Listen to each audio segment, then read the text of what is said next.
This is VOCM Open Line. Call 709-273-5211 or 1-888-590-8626. The views and opinions of this program are not necessarily those of this station. The biggest conversation in Newfoundland and Labrador starts now. Here's VOCM Open Line host Paddy Daly. Well, all right, and good morning to you. Thank you so much for tuning into the program. It's Tuesday, December the 9th. This is Open Line. I'm your host, Paddy Daly. David Williams is back in the producer's chair. You'll be speaking with David when you pick up the phone to give us a call. Get in the queue and on the air. If you're in the St. John's metro region, the number to dial is 709-273-5211. Elsewhere, toll-free long distance, 1-888-590-VOCM, which is 8626. So let's put a bow on the Newfoundland Regiment's 2025 homestand schedule. Looked pretty good on home ice. Just won 3 in a row. 5-2 on Sunday night against Charlottetown. Beat them 2-1 in a shootout last night. So off to a pretty good start for their inaugural season in the queue. So they sit in 4th place in the Eastern Conference. They're 15-11-1-1. The goal differential is interesting. They're +8 on the goals for. The goal differential, they're +8. Just get a look at Chicoutimi, who's second in the league, or second in the division, +50. And Moncton at the top, +37. There's only 4 teams with a plus goal differential in the East. The regiment are 1, so they got 7 games left on their schedule before the end of 2025. And the training camp roster is out for Team Canada, preparing for the World Juniors. No member of the Newfoundland Regiment on that particular training camp roster. And, of course, led by Gavin McKenna. An absolute superstar in the making is this young fella. You know, major junior hockey in this country, it's probably fairly predictable that the biggest names, the biggest superstars, will probably not be playing major junior hockey in this country. They're going to go play in the United States in the NCAA. Why? Because they can cash in. So now these college athletes in the States can make some money off of their likeness and their name. And, you know, McKenna's absolutely doing 7 figures as a 17-year-old hockey player in the States. So those superstars probably end up in the NCAA into the future. Speaking of superstars, I just saw this float by. I thought it was interesting. For Montreal Canadian fans, or I guess for NHL fans, is young Lane Hutson. Second-year player. He won the Calder last year. He's going to win a Norris as the best defenseman in the league one of these years into the future. He averages more points per game than any other defenseman in Montreal Canadian history with a minimum 100 games played. Hudson, 111 games played, 0.8 points per game, ahead of Chris Chelios, Guy Lapointe, Larry Robinson, PK Subban, and Mike Matheson, who's also a current Hab. Go Habs, go. All right, baseball fans. On this date in 2023, Shohei Ohtani signed his $700 million contract with the Los Angeles Dodgers. Even though the media toyed with us that Ohtani was considering playing in Toronto, of course, didn't happen. And reading the baseball blogs, looks like Bo Bichette might be leaning Red Sox. So that's the rumble out there now. I thought he maybe would have landed with the Yankees, but it looks like maybe the Sox. All right, so 24/7 snow clearing, and as Minister Barry Pettin has said, and he's in the news today, is that 24/7 snow clearing is not yet a thing. Why? Because they don't have all the equipment and or the personnel to make it a thing quite yet. He's hoping by the end of this month it will be in place. So the thought was it's going to be difficult to hire some 50 operators, 25 permanent and 25 part-time. Apparently they've got 150 applications. 100 of those applicants are in the churn right now, be vetted for potential hiring. But I had a snowplow operator send me an email about the rate of pay. So I'm not going to get into the numbers because I'm still trying to verify all of them. But it looks like some of the major municipalities in this neck of the woods pay more to the operators. My question would be whether or not they're actually still hiring, as opposed to the fact that the province is hiring at this moment in time. But it's not quite there yet. But fingers crossed for those who are lucky enough to be operating on one of the 14 chosen routes for this year's Phase 1 of 24/7. So, good blast of snow. I'm not so sure the weather forecast was very accurate yesterday. Feels like we got more snow than we were told we were getting. And the wind didn't manifest itself either. It fell down pretty flat in my neighborhood anyway. For folks out there who are in a rush in the morning, including me, still wonder why people are willing to get behind the wheel without actually clearing their vehicle off. You see it all the time. You know, one such example this morning, someone facing the opposite direction, facing right at me as I was at one of the red lights, and basically looking through a porthole. and the side window's not cleared at all. And then I'm going to throw it out there again. I get in trouble for this one, but it's time for a conversation about mandatory winter tires. You know, just picture it if you're in and around St. John's. I'm on Portugal Cove Road, heading up to the Outer Ring Road, so that's the intersection with Newfoundland Drive. Someone was coming down Newfoundland Drive, wanted to merge onto Portugal Cove Road on that little right-hand turn lane, which is not a very steep incline, and this Toyota Camry could not get up it. The wheels were spinning all out, and so you know full well they're all seasons and probably not with much of a tread left on them. So should we be talking about mandatory snow tires? I think maybe so. All right. And can we bring an end to this conversation about the $3.2 million worth of U.S. alcohol inventory that the NLC is sitting on? And it's not an NLC matter. It's under the direction of government. So like in Nova Scotia, sitting on $14 million worth, they're selling it off, and some $4 million of it is going to go to charity, including a food bank charity. Let's just do it. You know, I know every cent in the provincial coffers is helpful, but the charities are in such desperate need. Let's just sell that booze and give the money to the charities. Had we considered this some while back, and it's kind of rich for the Liberals to be telling the Tories to do it, when the Liberals put this ban of selling American alcohol on the shelves at the NLC. But let's just do it. It would have been smart had we just given all the booze to the charities so they could get lottery licenses to raffle it off. Because giving them the $3.2 million, and I'm totally in favor of it, had that been done in the form of charity raffles, that $3.2 million probably could have been doubled. So anyway, your thoughts on it. And on that front, you know, I know it's all about the optics of fighting back against the Trump administration and the tariffs and what have you, which have been justified by the most flimsy things. But the travel numbers are down. That's a thing. And you travel to the States if you're so inclined. It's your money, not mine. But then yesterday, just proving one more time that all the tariff business is not based on trade deficits, it's not based on national security, it's not based on drugs, it's based on emotion and whim of one person. And this time is the threat of severe tariffs on Canadian potash. The Americans import some 90% of the potash that they use. 80% of that is from Canada. Yes, there are other reserves in this world, including some in the United States, which would take years to actually develop and produce. But again, how are people still on side with this as an economic policy? So a severe tariff on potash basically means that American farmers pay more for the fertilizer. And who do you think is going to absorb that cost? Not the farmers.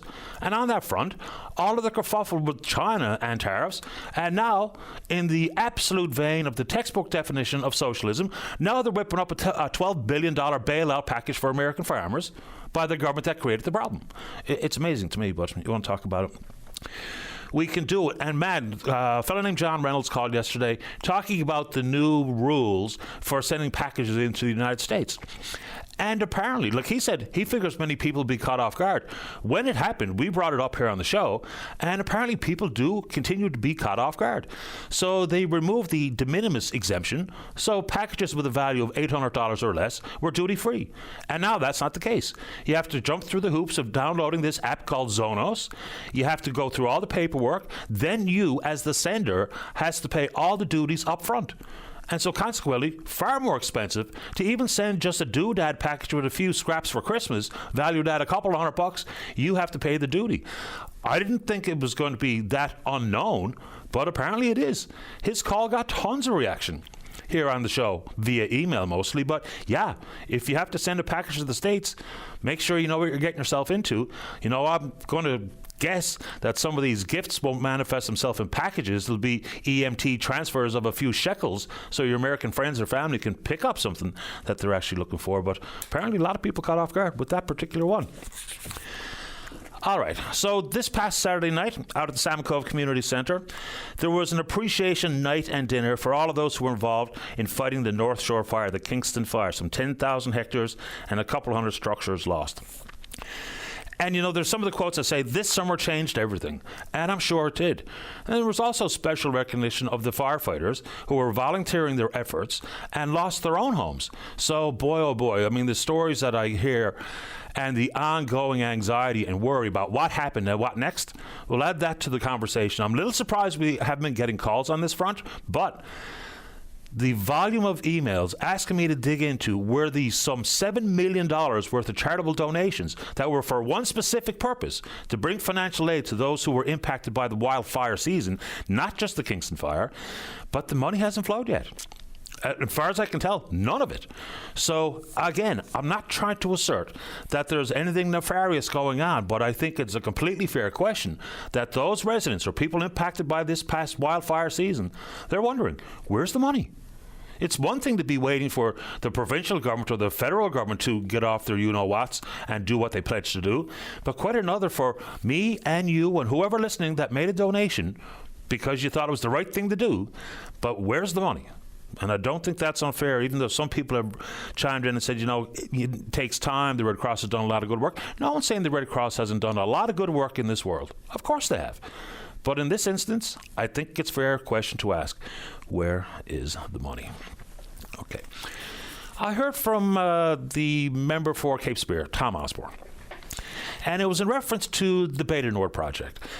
And I don't want to put words in his mouth, but the paraphrase is something along these lines. He's more optimistic now than he was in years past about the future for that particular project. It goes on to say that there's a more friendly Prime Minister now in office, being Mark Carney, with these oil-related projects. And, pointing to the fact that there's an MOU, a non-binding agreement between Ottawa and Alberta for a bitumen pipeline to be offloaded on BC's north coast. And, of course, all the caveats therein, Indigenous consultations, BC has a say, which is always going to be the case, regardless of who the Prime Minister is. So I'm going to try to keep that pipeline in the back of my mind for a second. So with Beta Nord, I'm not really quite sure why he's more bullish on it than he was years past. It's one thing to have a friendly Prime Minister. Whether or not that's true, I'll leave it up to you. But if we're looking for provincial subsidies, and the province is still considering an equity stake in Beta Nord, some 10% has been the number floating around, or federal investment credits, then other than that, what do we expect the federal government to do?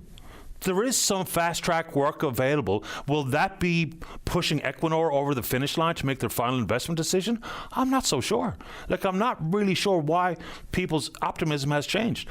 When Equinor has been quite open about the subsea work to be done here, and now talking about possibility for topsides work to be done here, which could be extremely valuable to the some 70% of skilled tradespeople represented by Trades NL, who a few months ago were told were out of work, and Article 82, those types of things, but I'm not really sure. And on the topsides work, the caveat is clear.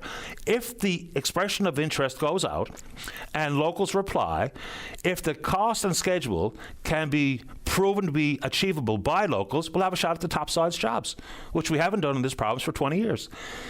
But then it's that caveat of cost and schedule. For cost, and look, I hope everyone around here gets a job doing whatever. Of course I do. But cost is going to be a tricky thing to match. I mean, the people who have dug in and done the work about the cost of skilled trades, project history in the past, whether it be in Singapore or Korea, it's going to be hard to hit those targets. So maybe Bob Fiander out of Trades NL, if he has time, would like to join us this morning about what he heard from from Mr. Osborne or anybody else on that front. We can do it.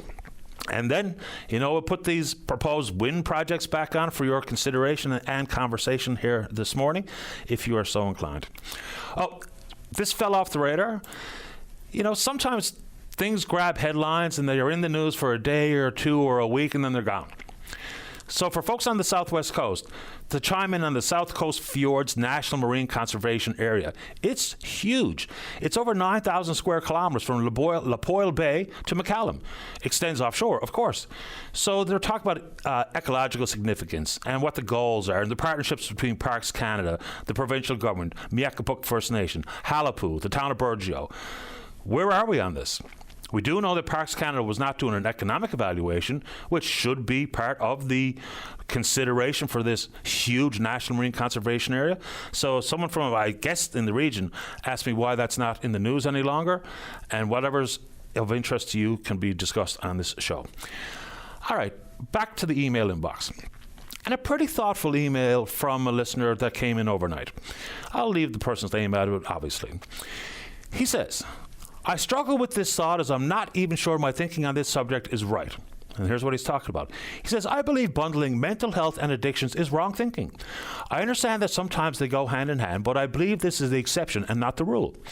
I deal with a mental health issue, and it's taken me many, many years to learn to live and function with it. I'm not an addict, nor an alcoholic, but I do believe it internally and in silence.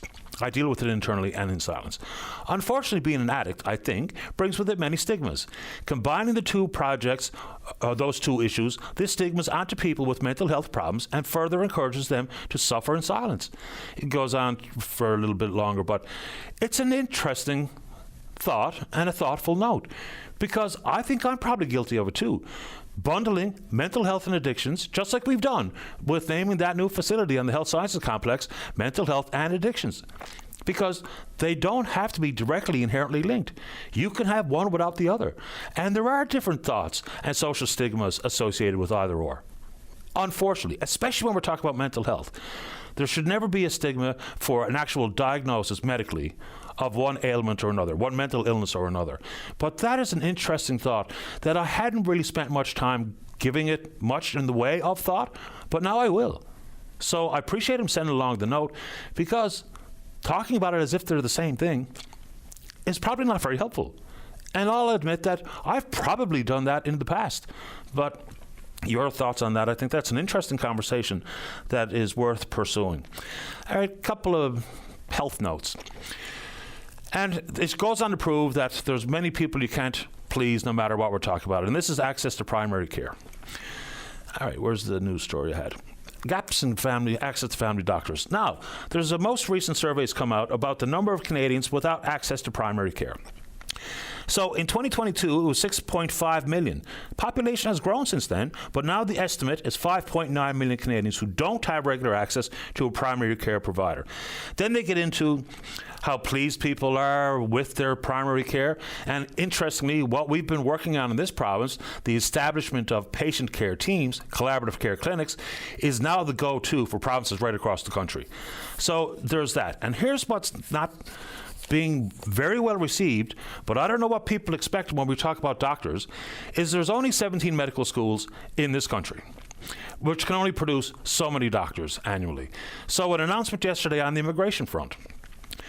Foreign trained doctors who have been nominated for this program will receive a 14-day work permit processing. That's only if they have at least 1 year of Canadian work experience in the last 3 years. In addition, 5,000 federal admission spots on top of the provincial nominee program allocations will be reserved for provinces and territories to nominate licensed doctors with job offers. So in an effort to add doctors to the fold, certainly recruitment outside the country has to happen. Because, as I said, we can only graduate so many doctors from 17 medical schools here. Then the immediate reaction that I got in my email inbox is, we already have a problem trying to deal with healthcare professionals that don't speak the language, which is an inference that every single foreign board doctor can't speak English. I mean, we either need and want more doctors, easier access to primary care, or we don't. So foreign-born or foreign-trained, because it's also important to say foreign-trained doctors doesn't mean that they can't actually be from Canada or the United States or Great Britain or Germany or somewhere where language barriers can be reduced. So I thought that this was a very good announcement when I heard it being offered by the immigration minister, but people are pushing back. And again, I can't really quite understand it. One of the pushback emails I got was calling for what has now been all the rage in certain corners of the political spectrum about remigration, sending everybody back. If you're not from here, get out, is the sentiment. Does that include the Irish and the English and the Scottish and the Welsh and the Belgians and the Dutch and the Americans and the Germans and the French and the Italians? Or is it the other countries? right? So I thought that was probably a pretty helpful announcement to try to improve access to healthcare. And that's not a liberal or a conservative thing. That's a doctor thing. So anyway, you want to bring it forward? I was going to dig into Bill C9, the Combating Hate Bill. Very quickly, who knows what the future of that is? And there's lots of concerns being brought forward. There was apparently a side deal struck between the Liberals and the Bloc Québécois to carve out the religious exemption, which is chilling in some people's minds, whether it be the Christian and or Muslim communities, but being well received in the Jewish community. So if you wanted to tackle that, we can do it, because of course we can. How are we doing on the phone there, Dave? Let's get it going here this morning. Just on a little lighter holiday Christmas note. 60 years ago today, 1965, A Charlie Brown Christmas first premiered on American television. Of course, based on the Peanuts comic strip written by Charles Schulz. Very small budget for the production, which took 6 months. All child actors. There was no laugh track, which at the time, laugh track was a staple. So all of the producers and the network thought it was going to be a disaster. But won an Emmy, won a Peabody, and is absolutely a beloved annual broadcast. It's got that really cool jazzy soundtrack by Vince Guaraldi, a pianist. So even just the album with some of the songs from that particular Charlie Brown Christmas sold 4 million copies in the US alone in 1 year. So it's only 22 minutes long. And of course, Charlie Brown, depressed despite the holiday season. Lucy gets the local neighborhood Christmas play, pick out a tree, da-da-da-da-da. When Charlie, told by Linus, the true meaning of Christmas, turned everything around. They decorate the lonely tree. It all ends in friendship. A Charlie Brown Christmas premieres on American television on this date, 1965. We're on Twitter. We're VOCM Open Line. Follow us there. Email address is openline@vocm.com. When we come back, if there's something I brought up you want to talk about, great. If it's something that I didn't bring up and you want to talk about it, perfect. Don't go away. Welcome back to the program. Dave's just organizing our caller here to kick off the program this morning. And it was always going to be the case when I bring up things like mandating certain spends for Canadian citizens or residents of this province, and that's about winter tires. And, you know, the assertion is that it's completely unnecessary, should be left up to the individual who owns the car or the vehicle. I get the concept. I mean, I do. But there's also an inherent risk with driving around in all seasons in the winter months. So it's not about regular winter tires or studded tires or whatever the case may be, but it does make it less safe on the roads when there are people out there in vehicles that are operating with all-season tires on during the winter, right?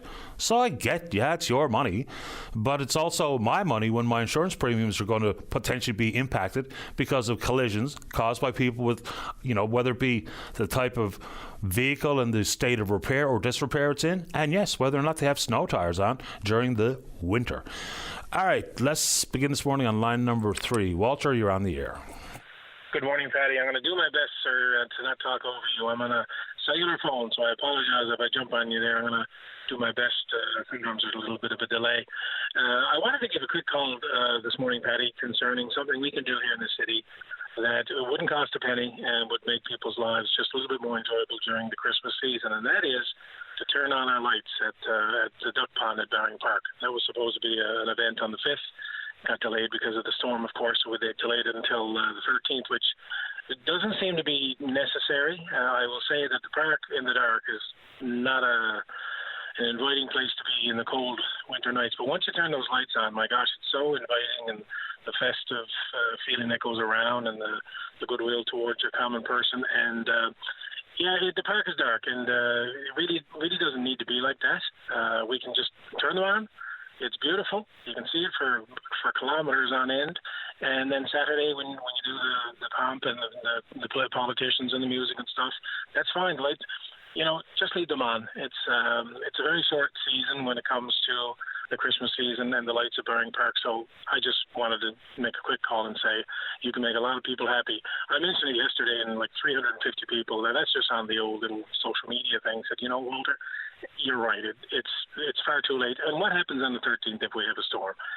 You delay it till the 20th or something? Nah, just turn the lights on and let people enjoy it. Yeah, I'm not even sure it requires some sort of formal event to flip the switch. I know why they do it, because it's a little, a celebration and a celebratory time of year. But fair ball. If it gets delayed by another weather event, then that's unfortunate, because here we are on the 9th of December, and we all know when Christmas is. Yeah, yesterday I think on my weather app I was calling for 2 to 5 centimeters, and here in the West End we got close on 20. So you can never go by a forecast. So there's a lot of folks that won't go down during the event. The actual lighting of the lights. It's pretty madhouse. I mean, it's a lot of people go there. It's a festive thing, but not everybody goes there. So it's their opportunity to go in the evenings or as you know, Patty, it gets dark so early in the night, and you're in the park at 10 after 6. And what a beautiful thing it would be to have all the lights on and enjoying your walk and a nice peaceful night. But instead, it's black. It's unnecessary, and that's something you can do to make people in the city their lives a little bit better. And it doesn't cost us one copper. Yeah, no, I'm all for it. And insofar, I'm not splitting hairs about cost. The longer they're on, the more it costs. But they're already budgeted for it beyond X number of days. So, yeah, let's just flick them on. What's the big deal? Spark the park. Let her go. Turn it on. Thank you, Patty. I appreciate your time this morning. No problem. Thank you, Walter. Thank you, Patty. See you. Bye-bye. Okay, bye-bye. Yeah, I mean, simple things like that can make a difference. And yes, I would imagine it's quite dark in the park. On top of that, have the boats been lit in Portagrave yet? Or is that coming up soon? So someone has the information there, because I know people really enjoy making that trip out when the weather is conducive to get out to Portagrave. For folks close by, or even the bloody townies going out for a look, because that really is quite the spectacle. And so Ivan Lear and others who are behind it, Ivan generally chimes in with a note around this time of year, whether it be on Twitter or otherwise, to give us some updates. So have the boats been lit? Has that celebration, that event taken place just yet out in Portagrave? Be curious to find out. All right, let's check in on the Twitter box, see what's shaking in there. A little bit of pushback about any thoughts that I ever offer about, international relations, especially between Canada and the United States. And I guess someone's mad at me because I said that all the tariffs are based on emotions and whims. Well, they are. I mean, look no further than the ad, with Ronald Reagan's thoughts on tariffs that was aired in the United States during the World Series. And what did that get? An immediate and additional bump on tariffs. So it's based on emotion and whims. I don't know how that can be proven to be anything but demonstrably true. Look no further than the last 6-8 months. All right, let's get a break in. When we come back, we'll talk about the Highway Traffic Act. Don't go away. Welcome back to the show. Let's go line number 2. Bill, you're on the air. Yes, hi, Patty. Hi. Can you hear me? I can. Okay, yeah, no, I called in last week, and I think I opened a can of worms about this whole idea of keeping right except to pass on a highway that's in an urban setting, like a free, like it's a freeway. It's a controlled access divided highway that's within an urban area. And I think a caller after me, it was a man who worked with work services and transportation, I guess, and he did maintenance. He used to install the signs, and he said he suggested that the green signs with the arrows pointing down in which lanes to use were simply navigation aids. And I think the Highway Traffic Act and I think highway engineering disagrees with that idea, that they're simply navigation aids.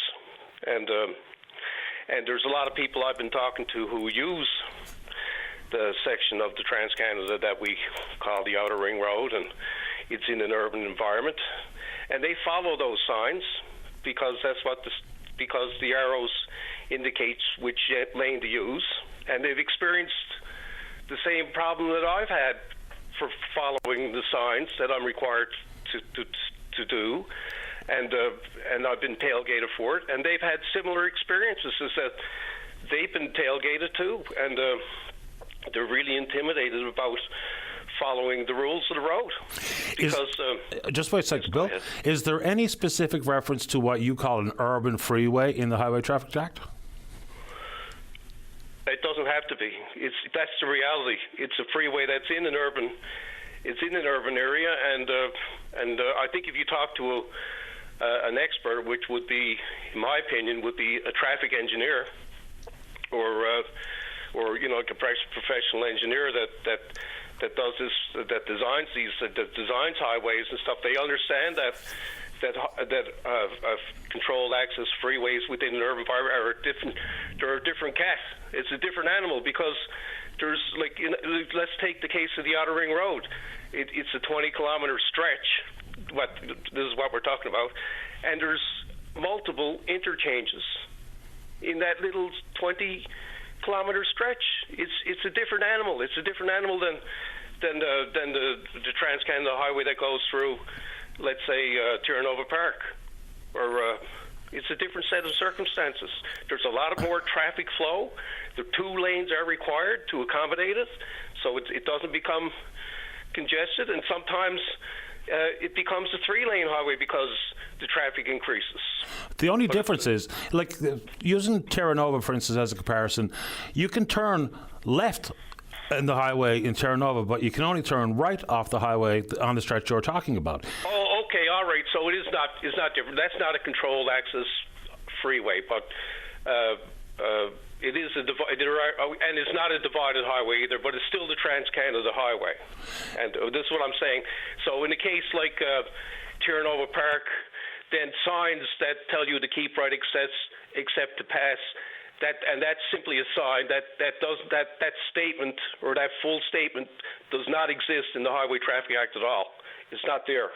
It's not that. The only thing in the Highway Traffic Act that refers to driving to the right side of the road is it said that you're required to drive to the right side of the road, and that's section 95, and I think that's. Okay, and that's all it says. It doesn't say drive. It doesn't say keep right except to pass. It's not in the act.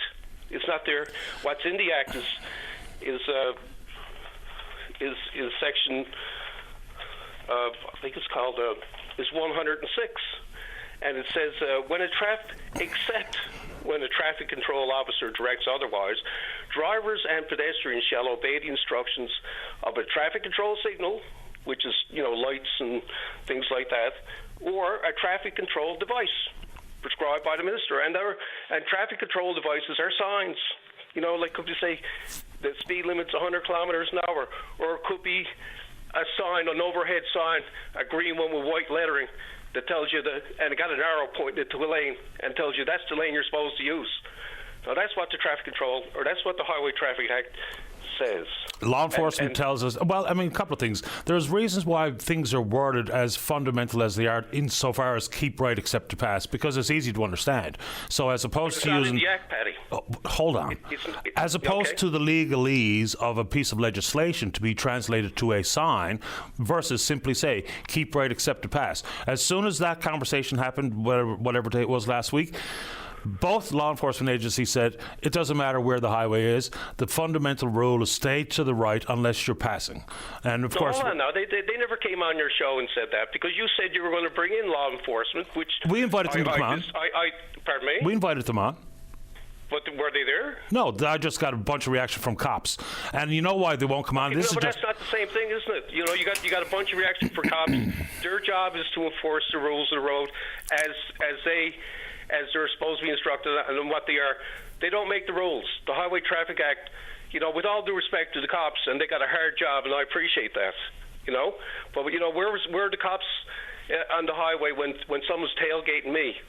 And how many tickets are issued for that kind of thing?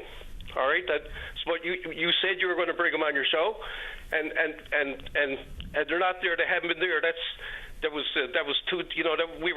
This affects a lot of people. This, and we could talk about tariffs and stuff like that, but I mean, the Highway Traffic Act affects everyday Newfoundlanders, every day of the week, and that highway affects, I would say, immediately about 200,000 people. But if people come in from outside St. Johnson, they got to use it. Affects them too. Look, I'm an anonymous caller, all right, and a lot of people have got hurt up on that road, and other roads like that, because people are confused about the rules of the road. Do you think it'd be remove the confusion if everybody just kept right except to pass? No, not at all. No, it's not. It's because it doesn't apply in that situation. It doesn't, and in fact. It would, because what you've created then, you created this idea that there are fast lanes, Now, I challenge you to call anybody at Work Service and Transportation to say that the left lane is designated as a fast lane, because it's not.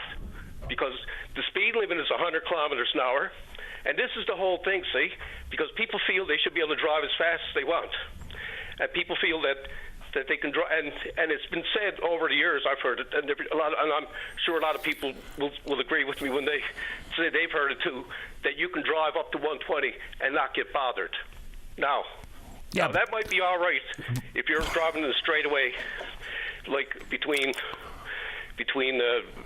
Grand Falls and Deer Lake or something like that, and there's no one else affected. But you can't drive 120 on the Outer Ring Road. That's not. You're causing a lot of problems. Yeah, even 110, you shouldn't be driving. The speed limit is 100, and that's also in the Act that you're supposed to stay to 100. And there's different provisions, and there's different subsections for if you're over 10 or if you're over 20 kilometers an hour, you're supposed to be ticketed for that. And that's important. Because if you're driving 120, and somebody's got to merge onto the highway to match 120, that merge lane that he's got to use, that acceleration lane, is designed for 100. It's not designed for 120. If it was designed for 120, it'd be twice as long. So these are the conditions that we got up there on that highway. But this bit about people have in their mind they can get away with driving 120, that's just a silly opinion based on in someone's little pea brain that doesn't really apply. You're saying that's a silly opinion? It is. That is no. I think you know it and I know it. And a lot of people... Just hold on a second, Bill. You're telling me that there's a majority of people out there think it's okay to drive 120 when the speed limit is 100? I think a lot of people feel they can, yeah. Well, then a lot of people are pretty stunned. This is like, pardon me? Then a lot of people are pretty stunned because it... hold on now. I'm saying it. Don't put those words in my mouth. I didn't put them in your mouth. I just said them out of my mouth. I'm saying there's a lot of misinformation going on, and the speed limit is 100, and especially on an urban highway, those things need to be those limits need to be maintained. And I'd say on a few things that I've said about speed limits and obeying the roads of the rule, which is those signs, and picking your lane and using the lane that you're suggested to use, I think will go a long way to making that, or these urban highways that we got here in Newfoundland, safer. Now look, if you go through, there's an urban highway too in Grand Falls, and there's 4 lanes that go through.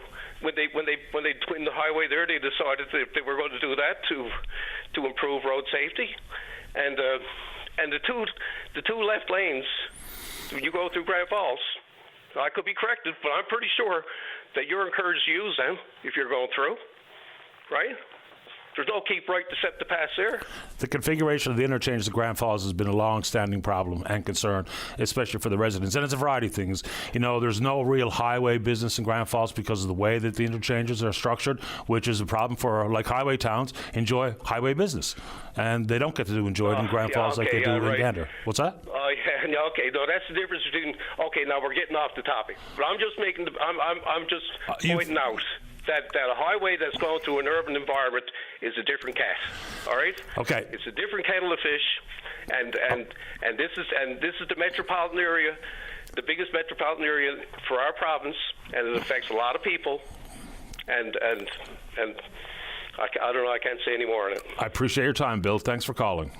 Okay. Bye. Okay. Bye. You can't go 120 in a 100 zone, right? That's speeding. And if the cops see you, they probably will pull you over and write you a ticket. The thought about a bit of lenience and a bit of grace, I think this is a very popular consensus of people's minds, that if they see you going 109, they're not going to pull you over. But they can, because technically it's 100. That's it. People think there's a little bit of lenience and grace, and that's long been the school of thought for many people's minds about, you know, how quick you can go without getting a ticket. But if you're someone who thinks that 120 is okay because the speed limit's 100 for whatever reason, then no, that's not how anything works. Let's take a break. Don't go away. Welcome back to the show. Let's go. Line number 3, say good morning to the Ward 4 councillor here in the city of St. John's. That's Tom Davis. Tom, you're on the air. Good morning, Patty. Morning. Merry Christmas. Happy Same New Year to to you. both you and David, your trusty producer. So a couple of city things I'm going to start with. I've had a bunch of residents from Portrait Cove Place. Of course, there's a proposed development there, and we had a hearing, and that's working its way through the process. So I encourage them to reach out and continue to advocate for their challenges. But as well, there is an issue with taxis parking on the top of Portrait Cove Place. The city put no parking signs up there, and I guess the issue is not so much that they're parking there, although that's causing a problem, and that when they get their calls, they boot it down Portrait Cove Place and down Bell's Turn, and the result is very unsafe. And so, for all the cabbies, I know a lot of taxi drivers do listen to the show. I would like to ask you, if you could avoid parking up there. Of course, it's against the law, and you can get tickets for that. But the main issue, and the reason the sign's put up in the first place, is because people are being reckless and they're tearing out of there. So please don't park there. But if you're going to ignore that rule, can you please drive carefully? Everywhere you're driving, all drivers, obviously, taxi drivers included, but please respect the residents and young children and people out walking. So where exactly are you talking about the cabbies congregating? It's at the top of Portrait Cove Place, which is kind of a cul-de-sac that is at the top of Bell's Turn. If you drive up Bell's Turn, just keep driving. So the part that I can see from the Outer Ring Road? Correct, exactly right. Yeah. They park there and wait for a call, and again, the reason that there was a lot of complaining because the taxi drivers are causing a problem because they're driving recklessly or too fast anyway, however you want to define it, when they tear out of there. So we ask them not to park there. There's also an issue with needles being dropped up there too. I mean, again, unfortunately, it's a problem, but the main issue here is we need people to drive carefully and not cause potential accidents and people getting hurt. Sure. Just so I'm clear, so the concern is from the residents that there's so many cabs up there that possibly the speeding, because they congregate there, is a problem, as opposed to just the general concept of speeding through residential areas? Well, this is specifically Portrait Cove Place. The fact that they speed out of there. And it got so bad that the city has actually put no parking signs up there. So technically, nobody's supposed to park up there. Okay. Yeah, but I will extend that to speeding. I mean, I just heard Bill talking about the Outer Ring Road, and I know I sent you some images of that. The signs clearly do indicate that different lanes are meant for different things, and I'm going to support Bill in his proposition that the engineers at the province have asked us to follow those rules. However, I also understand it'd be nice to have clarification. It's not my area. Mine either. One thing we want to ask residents is it's a real challenge doing the snow clearing at the best of times, and the city, unlike a lot of the other communities in the province, actually doesn't start the winter parking ban until January 3rd. And a lot of the reason for that is, first of all, we have a lot of people who, for one reason or another, don't have off-street parking. But the other time is during the Christmas holidays. A lot of people are parking and going to parties and stuff, and it's great not to have your vehicle, feel that extra pressure to drive home or do whatever. So for that reason, we've extended it to January 3rd. But one of the challenges is that when we do have snow, if people do have the ability to park off-street, it'd be really great because, if you drive through a lot of the subdivision, Kemont Terrace, all throughout the whole city, you'll see how the plows had to go out around. It's very inefficient. It creates all kinds of icing and extra work. So if people have the ability to put their cars off the road, we'd really appreciate it. And so I just want to send that message out there. Before we have snow, I'm talking about obviously before we have a snow or a sleet event or something that might require. And to remind people that the overnight parking bans do start January 3rd, and then when they start, it'll be 12:30 a.m. to 7:30 a.m. For most of the city, and then 4 to 6 a.m. downtown. But that December 1st, our 24-hour no parking has started on no parking routes. There are some streets in the city that actually have signage that says no parking from December 1st to March 31st on those marked streets. Got it. So next Monday, budget drop. I don't really think residents are going to be very happy. I know you and I have talked about this for the last good while, and I think I've done all I can. So we'll see what happens next Monday. But anyway, so I'm going to take the city hat off now. I want to talk about some programs that have come down the pipe that I think residents should definitely look into if they have the ability. There's a Newfoundland company called MISA, and they make smart thermostats. And they've been working with other utilities in North America, including Hydro-Quebec, to do what we call virtual power plants, which allows the utility working with a provider like MISA to be able to turn down in the summer, not much of an issue for Newfoundland, but for other areas it is, allow the temperature in your house to come up during the warm months, so less air conditioning at a time when the utility is experiencing a peak power demand. But in Newfoundland, they're using it for wintertime for the opposite. When it gets cold and everybody's heaters are coming on at the same time, if you can just spread that out a little bit, you can avoid brownouts, but also just avoid how much diesel we would burn to generate electricity through Holyrood or the Hardwoods or the few other places that we have across the province in Anthony. So they've started a program for residences, and you can look. It's Newfoundland. It seems to be only Newfoundland Power clients at this point. I did try and see if Newfoundland Hydro was offering it, but anyway. So the way it works is that you. And electric baseboard heat. The other thing with this program, electric baseboard heat has to be your primary source. So you can purchase thermostats either at Costco or online through MISA, and then there's a rebate for that. But then on top of that, if you sign up for allowing the utility to do it through MISA, you can get up to $140 in rebates that you can experience, and in the process, you can save money on your own electrical bill, but you can also reduce the demand and reduce how much oil we burn and potentially avoid brownouts. So, I want to encourage residents to go to the Take Charge and look at it. Yeah, MISA, for anyone who's interested, is spelled MYSA if you were planning on following up with your Google machine. So that's all part of different parts of the world where they talk about the aggregate approach to securing supply, increasing reliability on the grid. Smart meters are part of it. Same thing when you try to interconnect, what's the right way to put it? Decentralized energy. So solar panels, wind, using smart meters, it's all about reliability and security. So I've read enough about that to have some understanding of it. MISA makes a great product, and they are taking off gangbusters. They're doing great business. They are. I've got them in my house, in my cabin, and in my business. And from the cabin point of view, I can turn the heat all the way down before I leave on a what people call like a vacation mode, and it'll go down to 8 degrees. But if Bev and I are going out there, I can just go on my phone, click, turn up to 2 mini splits, and it'll be 20 to 1 degrees when we get out there. And, that's a great feature. I also have my hot water boiler out there set up on a similar thing. It's not a MISA, but something similar for the business. We have party rooms. I can control, and my managers can control remotely. Instead of having to have my heat on all the time or air conditioning all the time, or if I know the guys my staff might have left stuff on, I'll just go on Saturday night and check and say, party rooms. Sometimes I'll have air conditioning on in some rooms and heat in other rooms. Not very efficient, but you can set this up. It can be programmable, or you can just do it remotely on the app on your phone. It's a great thing. There's also Take Charge also has a business program. If you have MISA thermostats, these you do not have to have baseboard. It can be the mini splits, and you can get up to $50 per thermostat that you buy. So you can save money on your directly because the way the MISA thermostats are very precise in how they control things.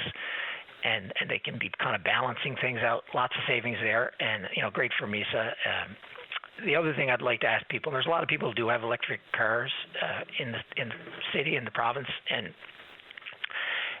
a lot of vehicles or the chargers are capable of having programmable, so you can say when they're gonna start charging. And in mine, I actually have them start at 11 p.m.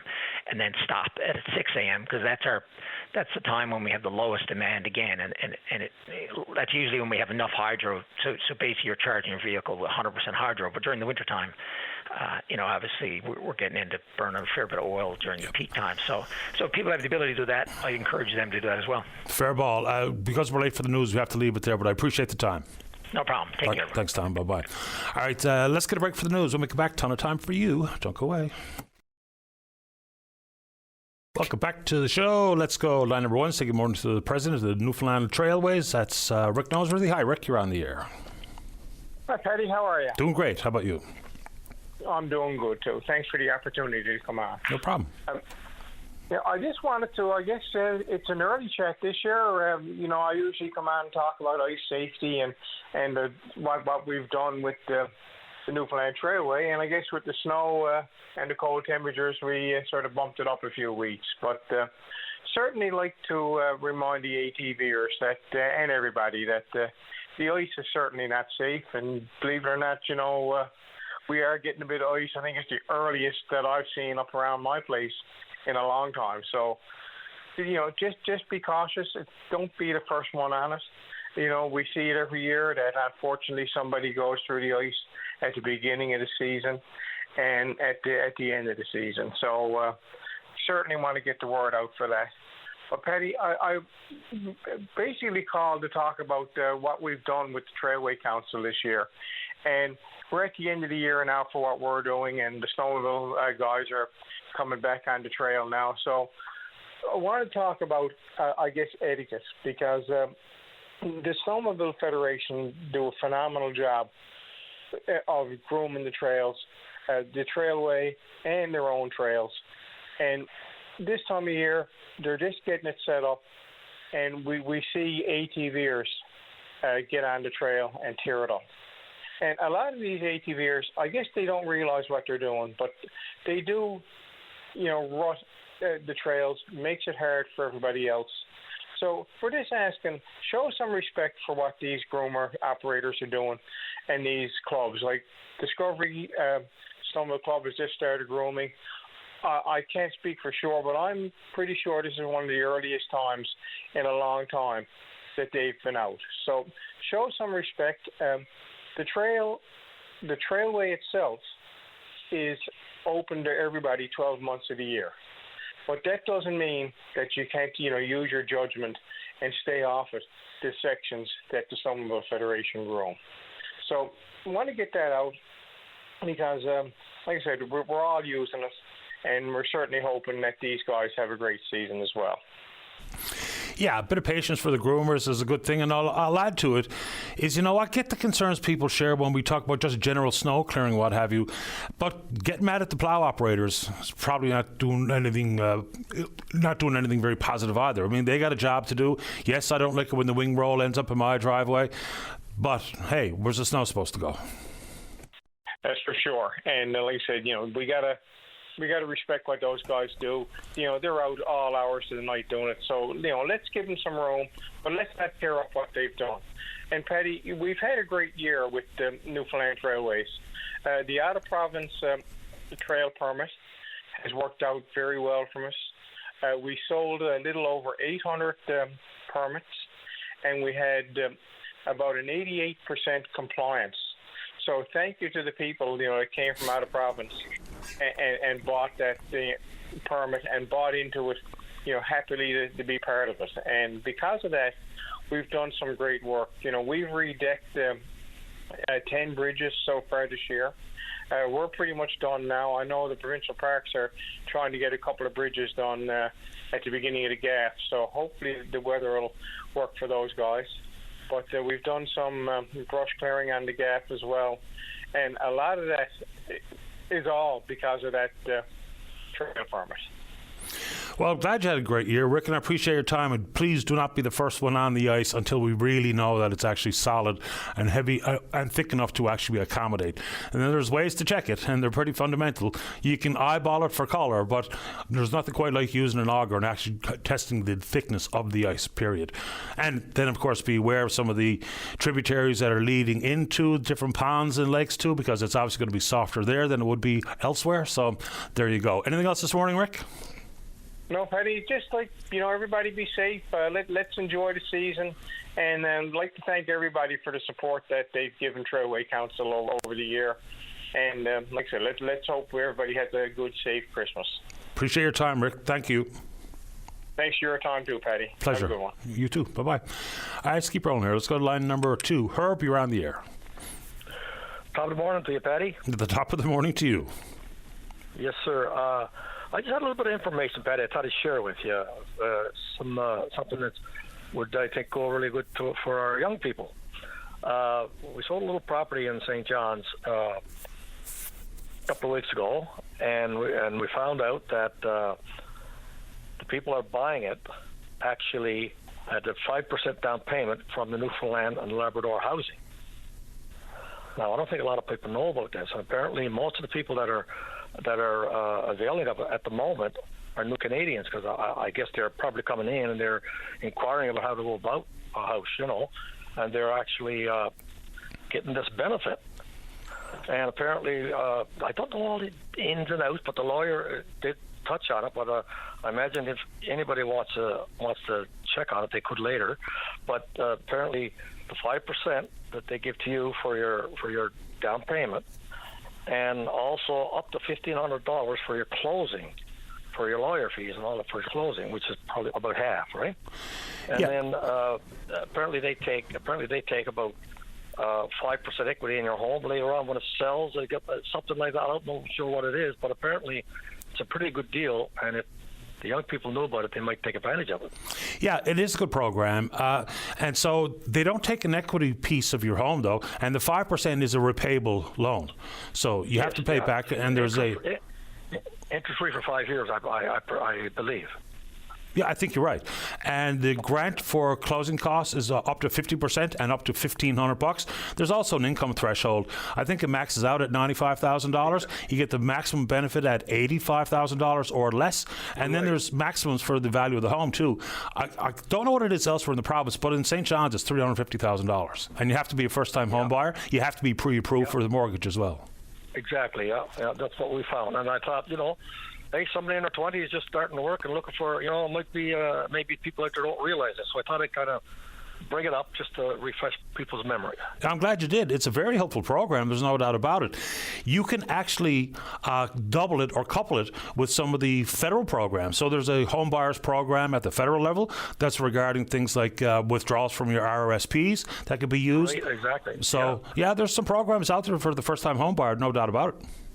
Some good programs. So just hopefully people will get a hold of this, and maybe it'll help even a couple of people. It'd be good. I'm really pleased you did this, Herb. Thanks a lot. Thank you very much, Patty. Have a great day. The same to you. Bye-bye. Okay, same to you. Bye-bye. Yeah, that is a helpful program, obviously, and there are some caveats, right? You have to be pre-approved for the mortgage. There are maximum values for the property itself. So I'm $350,000 in St. John's, for sure. For rural parts of the province, I think it's $250,000. But it's a 5% repayable loan. But there's a maximum there too. It's just over $17,000, I think, is the max. You can couple it with the home buyers program on the federal level, and that's all about withdrawals out of your RRSP for the distinct purpose of a down payment on a home. And so you have to be a first-time home buyer. It's a helpful one. I'm glad Herb made that call. Let's get a break in. When we come back, plenty show left for you. Don't go away. Welcome back to the show. Let's go to line number 4 to get more to the chair of the Gander and Area Food Bank. That's Wince House. Hiya, Wince. You're on the air.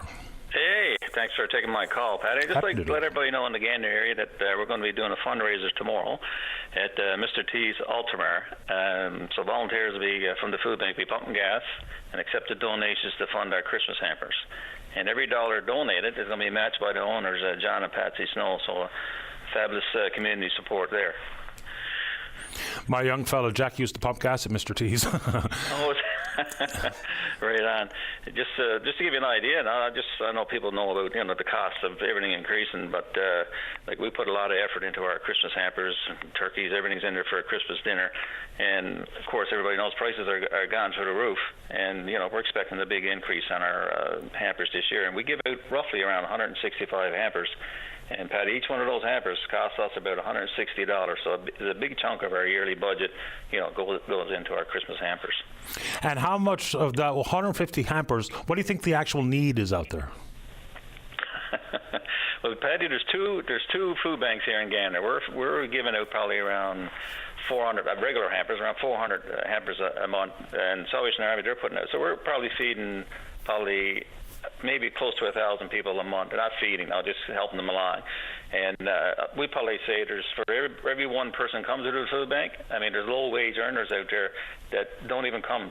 Pride or whatever reason, they don't show up. But I'd say we're probably add on another probably 500 people on that. That definitely need is there for sure. It's extraordinary, and I say all the time here, we're in the perfect storm. The demand is up, but the cost of living pressures on your donors is obviously very, very real. So consequently, some donations from some corners to some charities might be down at the exact same time when the need is up. So all of these efforts are critically important, and especially this time of year for obvious reasons. So what else do you want the people to know about what's going on, whether it be with this one event at Mr. T's or other ways they can help? Well, this is a big fundraiser for us, and like I say, Mr. T's is well known for they do a lot of donations to other different projects other than us.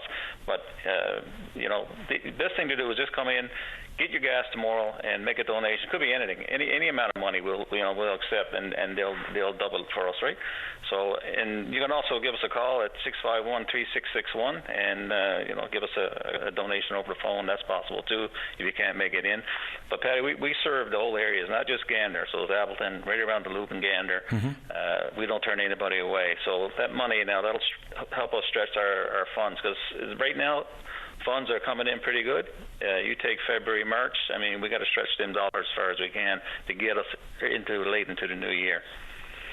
Hopefully it's a huge success, Vince. Good luck to you and all the other organisers, and congratulations on the good work you do. All right, buddy, and thanks for taking my calls. Much appreciated. My pleasure, Vince. Stay in touch. Take care. Bye-bye. Bye-bye. It's Vince House, the chair of the Gander and Area Food Bank. These types of fundraising efforts, I know that people hear and feel the demands, and it's not... The purpose is just sharing the information. And, of course, when and if times are tight in your house and you're unable to make a donation, understood. Totally get it. Just picking up on something that I said off the top of the show and a comment that came in via email, is I was just curious as to what, beyond the fact that Tom Osborne says that Mark Carney is more favourable to oil development, that all of a sudden he feels more bullish about Beta Nord, eventually getting greenlit, a final investment decision, that's what I should have said, from Equinor. And someone said, well, why wouldn't Beta Nord be in the major projects office, given the fact that now there's an MOU, a non-binding memorandum of understanding between Alberta and the federal government, and that's all about three things.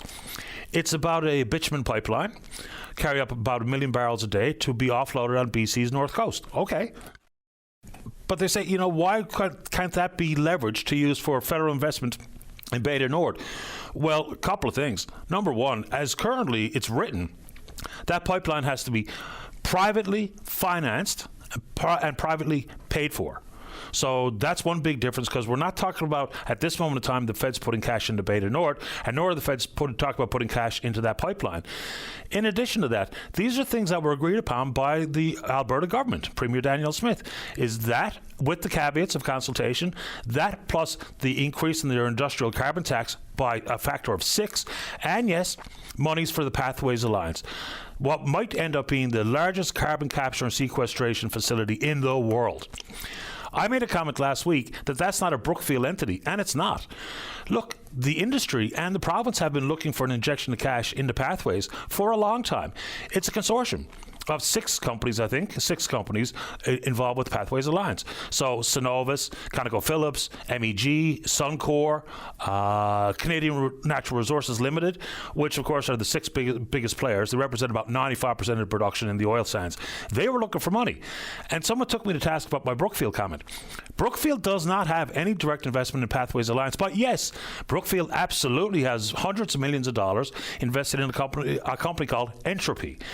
Entropy is actually behind the technology of carbon capture and storage, but not just for the Pathways Alliance facility in Alberta. That's a technology that's being used by various companies in various countries about carbon capture and carbon sequestration. So yes, there's a possibility for people holding Brookfield, which is a lot of people, considering that between the two Brookfield entities, they manage about $1 trillion worth of assets. So, right, Brookfield has no direct involvement or investment in Pathways Alliance, but they have investment in a company called Entropy, which is a tech company. So, yeah, fair enough. Let's keep rolling here. Let's go to line number 1. Keith, you're on the air. Yes, good morning, Patty. How are you? Doing okay. How about you? Oh, good. What was the name of that program that the gentleman was just on? You're talking about buying houses. It's simply called the First Time Home Buyers Program. Okay. Okay, and that's with Newfoundland Housing? Yeah, if you go to Newfoundland Labrador Housing Corporation's website, that's where the applications can be filed. Okay, thank you very much. Keep up the good work, Patty. Everybody in Newfoundland loves you, I think. I wouldn't go that far, but I appreciate your call, Keith. Pardon me. Thanks for doing it. Have a good one. You too. Bye-bye. Bye. Yeah, that program's been around for a little while. There's also monies out there to modify and renovate your house, especially in the pot for seniors. Then there's the concept of adding a second unit to your property, which comes with some inherent value. And I think the grant there is up to $40,000. But that first-time home buyers, look, for a first-time home buyer, someone who is in that position, these programs can be especially helpful. So federally, it's simply called the Home Buyers Program, Home Buyers Plan, pardon me, and that's all about RRSP withdrawals. Makes it more affordable. You can bridge the down payment shortcomings, because one of the things that keeps people out of the housing market is not that they can't necessarily afford the mortgage payment, is that they're having a hard time coming up with the down payment, right? Because many people, in many circumstances, your monthly mortgage payments on, say, for instance, a $350,000 house can absolutely be less over the course of a 25 or 30-year amortization period, less than what you're paying in rent. The problem is coming up with the down payment, and then consequently, home ownership comes with additional expenses as well, insurance and on down the line. Like, there's always something that you're spending money on the house. So, yeah, it can be helpful, and I get it. What I'll add to it is that we have a supply issue. So while governments are trying to help first-time home buyers, and I don't begrudge them whatsoever, whether it be the government or people availing of the programs, but it is ginning up the demand when we have a supply problem. I mean, we've talked about it endlessly here. The need to build homes is demonstrably obvious to anybody who's looking around the province and around the country. So, yeah, we can talk about Build Canada Homes, a program which is a special operating agency, which sounds like it's going to hopefully make some sort of difference, but the forecasted number of builds compared to the reality, they're not even in the same conversation. So, in addition to that, we don't even know how Build Canada Homes works. It's not even going to kick into whatever operations look like until next year. So, yeah, making demand even larger with access to these support programs for first-time home buyers is not necessarily jibing with the supply, because that's the problem. We have a supply problem here. The trick in all these talk about bills, some of it's going to be at the municipal level where they really need to make things more streamlined and efficient for permits and approvals and the like. And at the same time, we can talk about building all the units we want.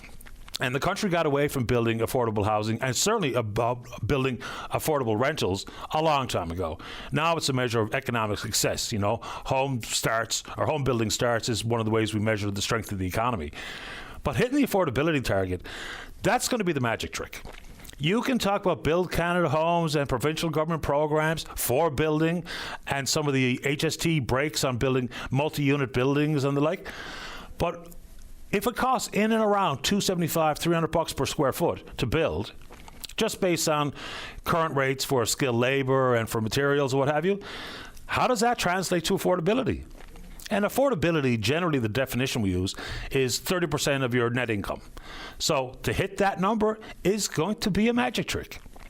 Because at this moment in time, it's not just talking about building the traditional detached family home.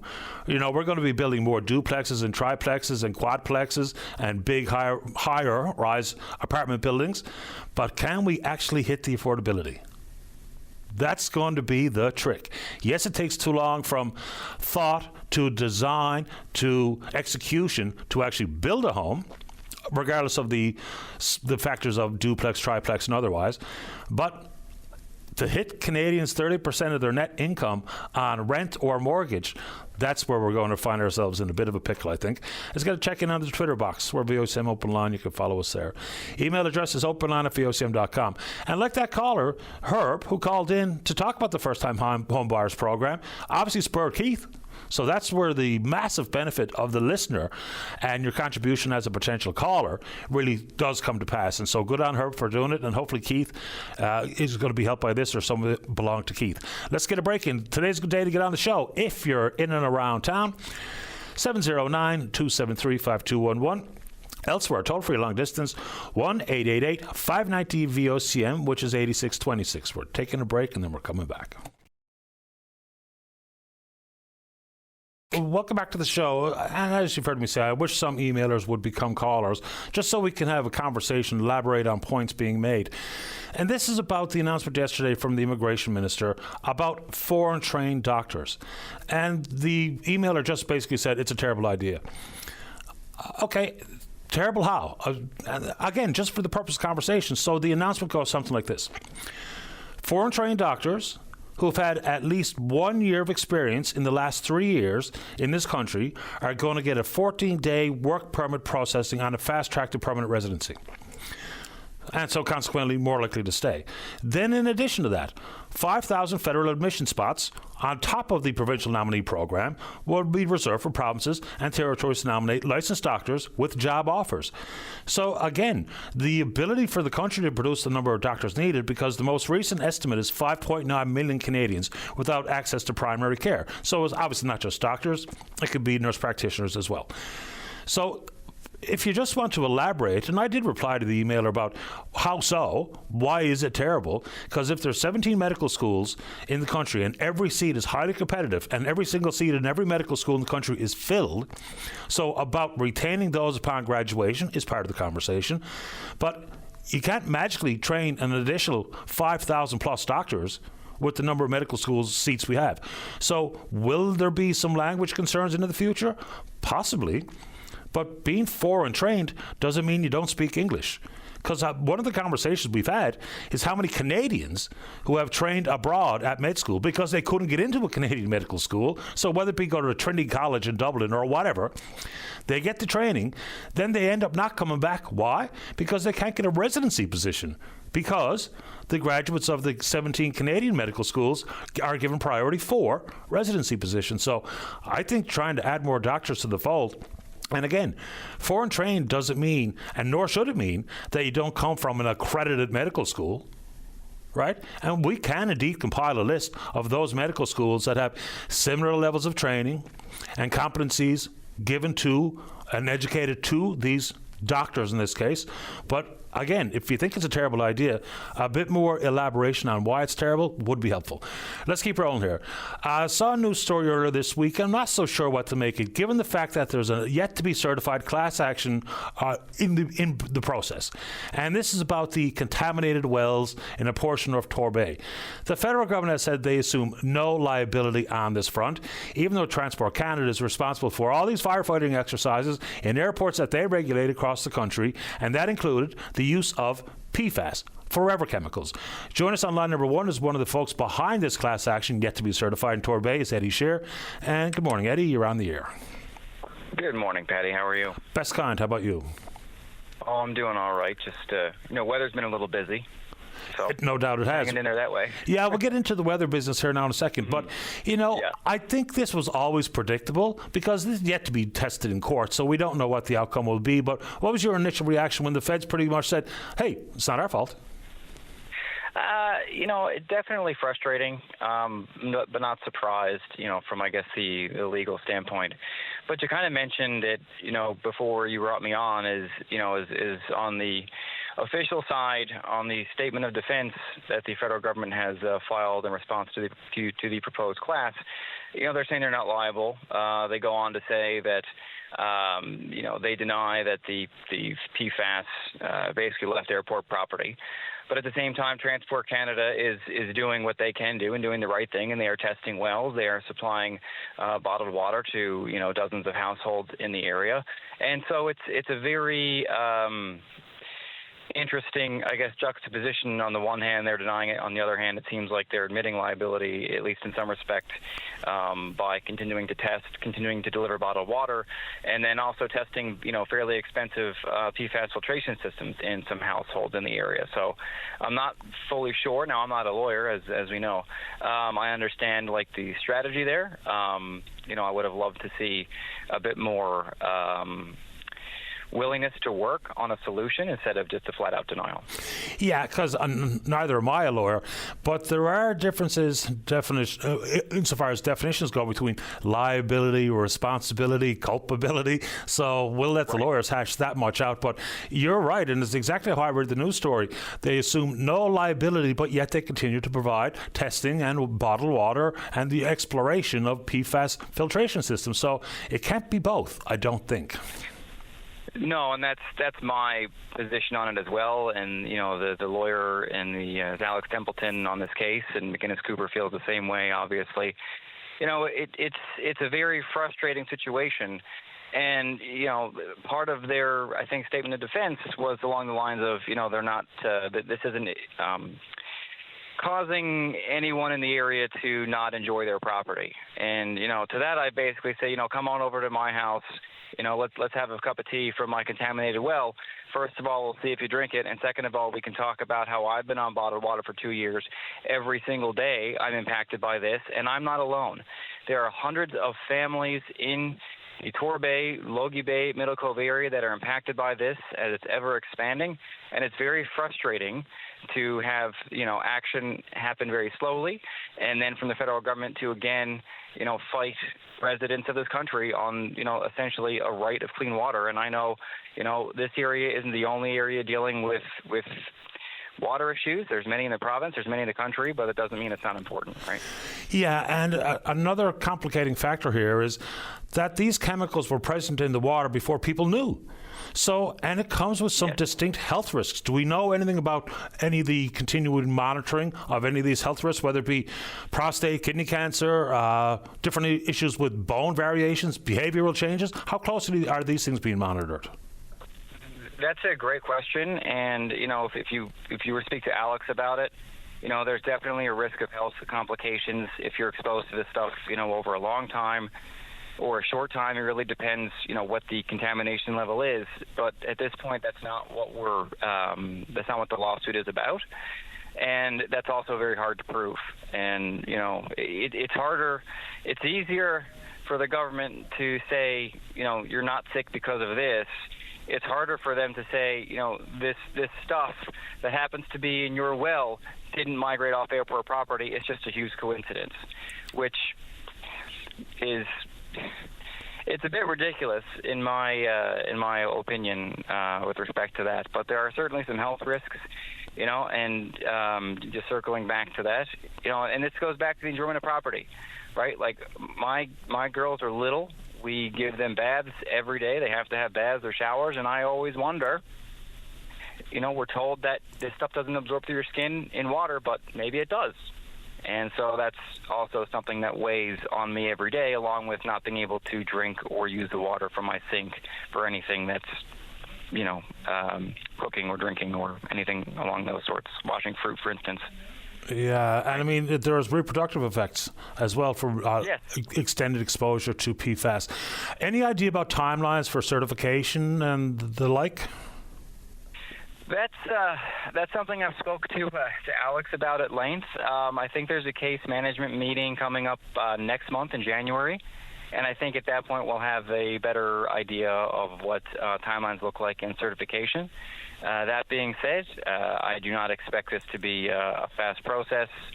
I would hope that they want to fix the issue, and we can start talking about that rather than fighting for the next several years in court about something ultimately they're responsible for. So, but that's what the lawyers are going to figure out. Fair enough. It can be a lengthy, arduous process, that's for sure. Very quick on the weather front. How are things going, Eddie, since you left your job on air? Things are going well, Patty. Thank you for asking. It's certainly it's a new world, being essentially a small business owner. But there is a tremendous thirst for weather information in this province that hasn't changed, and I'm just doing that in a bit of a different way right now. But I'm getting a lot of satisfaction from doing the weather how I'd like to do it, and I know I'm reaching a significant portion of the population, Newfoundland, Labrador, with that weather info, and with the weather being so active over the last couple of weeks, it's certainly been a good test for the platform and for myself, and the days are long, but I still have a huge passion to cover the weather here, and I'm enjoying it pretty well every day. Appreciate your time, Eddie. Thanks for doing it. Stay in touch. Thanks, Paddy. You're welcome. Bye-bye. Yeah, the weather, and maybe I should have said this, Eddie, although I don't feel the need to be mean. How close did the weather forecast come to being accurate last night? Feels like we got more snow than I was expecting, and certainly I thought the winds were going to be howling last night, but it was pretty calm in the big scheme of things. The snow is just gently falling in our neighbourhood. I don't know where it was in the rest of the province. Let's get a break in. When we come back, plenty of show for you. Don't go away. Welcome back to the show. Let's go to line number 1. Caller, you're on the air. Hello, Paddy. Hiya. I just wanted to give a shout out to Eddie there. You're talking about the weather there last night and the winds and that, and I think Eddie was a bit right. I agree that it might have been a steady snowfall there where you're at, but I'm here on Heavy Tree Road, and boy, we got gusts up over 100 there last night, and I tell you, he nailed it.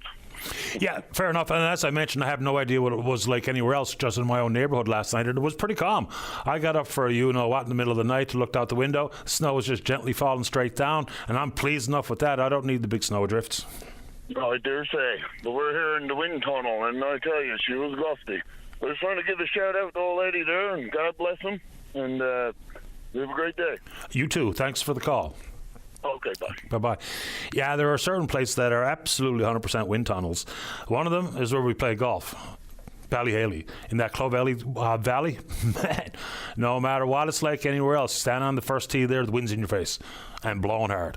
Let's go to line number 2. Doc, you're on the air. Hi, Paddy. How are you this morning? Best kind today. You? That's good, boy. Merry Christmas. Happy New Year. Same Have to a good you. one. You too. I just wanted to make your listeners, I guess, and yourself, Paddy, maybe you're aware of it already, but another scam that's going on recently affected me in the last 10 days or so, involving Bell Canada. And essentially, people need to be aware of the fact that they'll get a call, and the call will be from somebody identifying himself or herself as a representative of Bell, and they will promise you discounts on your Bell Alliant accounts, sizable discounts too, 30% on your Bell accounts, whether it be Alliant accounts or mobility accounts, and then they will tell you that this is a private loyalty offer, and not to give any detail to Bell. And they give you another number then to call Bell in order to start the process. And I guess it's when and if you start the process, it's the only thing I can figure, that the hook will come out and they'll ask you for certain information because they will tell you as you make your initial call to Bell, there will probably be a charge from Bell, and not to worry about it, because when you make the second call back to them, they will refund that particular charge and start the process that will give you the discounts that they promise. And I guess it's probably there where they'll ask you for banking information in order to refund you the money that you spent with Bell. And for most people, they'll already know what your banking information is. It's like everything else here. If you get something that's unsolicited and it's offering something that feels good, whether it be financially speaking or otherwise, just contact the company directly. Because if they owe you money, if there's a rebate program you can avail of, you'll be able to discern that by just calling a customer representative at whatever company, including Bell. Don't fall for the unsolicited stuff. Yeah, and the interesting thing, Paddy, is I didn't, and I got a second call last night about supper time, and this chap identified himself as being a representative of Bell, and I stopped him there and I said, well, how do I know you're really from Bell? And he said, well, I am, sir. He said, I have the authority of Bell. And I said, well, Are you aware of the fact that there's a Bell scam going around at least St. John's and maybe Newfoundland, Labrador right now? And as soon as I said that, there was a click, and that was the end of the call. Yeah, they don't want to be challenged. No.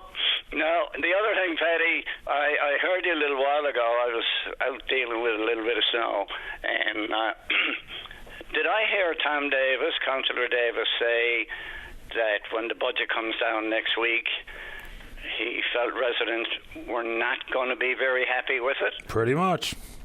Yeah. So I can only read that as a possible tax increase. Probably so. So, I mean, people ask me, why didn't I ask him about why we're not going to be happy? Because he's not going to tell me anything. That's basically why I didn't waste any time, because all councillors are not going to spill the beans before the budget is released. Yeah, sometimes they spill the beans without spilling the beans, like Tom did this morning, because it can only be a mill rate increase, or you got an increase in your assessment, or your water tax is going to go up, yep, or any combination thereof, in addition to additional fees that may be charged for different services. That's it. I mean, that's where the city revenue originates. So, you know what, I guess, not to put words in Tom's mouth, but he was kind of preparing the public for some form of tax increase, I would think. Otherwise, he wouldn't be happy. He'd be really happy if there was no increase. There's only so many levers that the city can pull to make my life more miserable, financially speaking. And we all have our property assessments in hand, so mine didn't go up dramatically to see a dramatic increase. Now, I'm guessing that there's a mill rate adjustment upwards, maybe even on the commercial side. Water fees probably going up. And now I don't want to make people nervous because I'm not involved in the process. I have no earthly idea what's going on. But to be told that there's going to be some pain, there's only so many ways they can inflict it. Well, and the thing is, as you know, Patty, I mean, the cost of living is escalating. A lot of people are into very high mortgage rates. You have, as you've indicated over the past few days, a fairly sizable increase in the cost of food coming up in 2026. So a lot of people in the city the last thing they need is another hit from City Hall. We did have a hit last year. We had a tax increase last year, and we had a water tax increase last year.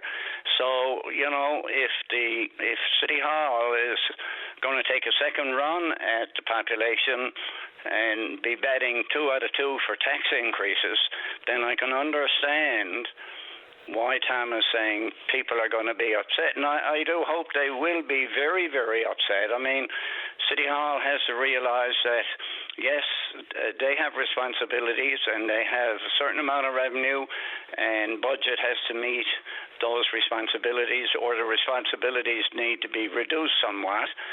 But the city has to realize, too, that a lot of people are hurting financially here, and even a small hit will be a major hit for a whole lot of people. So, you know, they have until next Monday to bring down the budget.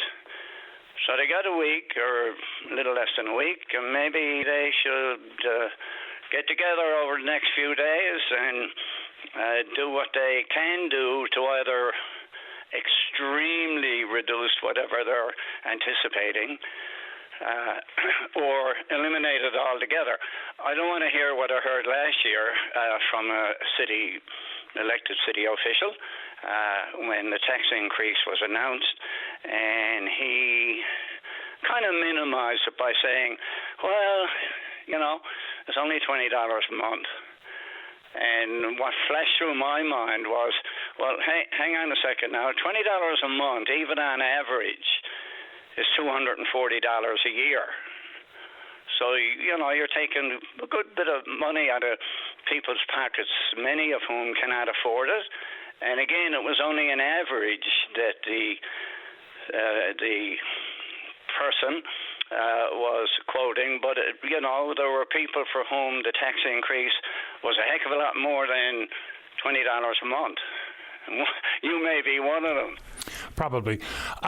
Minimizing any additional financial burden is very unhelpful. And, even with the most recent increase, I can get where municipalities are somewhat hamstrung with the legislative requirement of balancing budgets and those types of things, even though there's some floating capital expenses that you can play some crafty accounting with. But if we're talking about a pretty big fleet renewal for snow removal and garbage collection and whatnot, I get that. But even at that same time, I'm thinking there's predictable ways to manage fleets that don't come with needing to replace a bunch of plows and trucks all at the same time. So, I mean... You're right. I mean, there's ways to do it. I've been there and done that, and been on both sides, and over my career at City Hall, and and I mean, don't minimise them. If you're going to hit us with a tax increase, let's just say, look, your water tax is going up $50 or $100 a year, and your property tax is going up $400 a year. Don't make it out to be $30 a month. Yeah. I mean, that's how department stores and businesses try and sell you things, cars included. You only have to pay X number of dollars bi-weekly or bi-monthly, minimizing the whole reality. Yeah, but at the end of the month and at the end of the year, I've paid a lot of money that I didn't really have or anticipate having to spend. Understood. Doc, I'll get to the news, but I appreciate the time. Okay, have a good Christmas, Paddy. You too. All the best. You and your family. Thanks, Bye. same to yours. Bye-bye. All right, let's get a break in. When we come back, a lot of show left for you. The topic entirely up to you. Don't go away. You're listening to a rebroadcast of VOCM Open Line. Have your say by calling 709-273-5211 or 1-888-590-8626 and listen live weekday mornings at 9 a.m. Welcome back to the show. Let's go to line number 3. Kathy, you're on the air. Hi, Paddy. How are you today? I'm okay. How about you? Good. I just want to say about the displays there on houses and that they've went out all, for Christmas and all that. But my thing is coming down the Parkway. I'm captivated every time I pass Confederation Building, halfway down Prince Philip Drive, with the lights. Now, the other day, I found myself starting to veer over in the other lane, and this is what got my attention. Danny Breen and Danny Williams had a controversy there a few years ago about having a Christmas tree out in Galway. Do you know what that was about? Not really. It was about whether or not you were allowed to put something in the middle of a roundabout because it impeded your ability to see the entirety of the roundabout. I'm pretty sure that's what it was. Okay, now that's why I'm getting my point across. So you tell me you're driving down Prince Philip Drive, right from the beginning, and right down halfway down to the Parkway, all is up. Beautiful. But I do have to say, it really puts me in the Christmas spirit. Well, when you're starting to veer over to another lane, something's wrong, right? Okay. What do you think about that? Well, I just want to make sure I understand the question. So are you saying people are... Well, Galway... having a tree out there in Galway roundabout, there's still signs saying yield, stop, slow, or whatever. Now, people, I guess, have been doing it. I didn't recall any accidents have been out there due to a Christmas tree. But to say it's not right out there because it's in a bad spot, you're going to, probably cause an accident. It's safer out there than it is on the Parkway. This is the most busiest part of that Parkway there in town.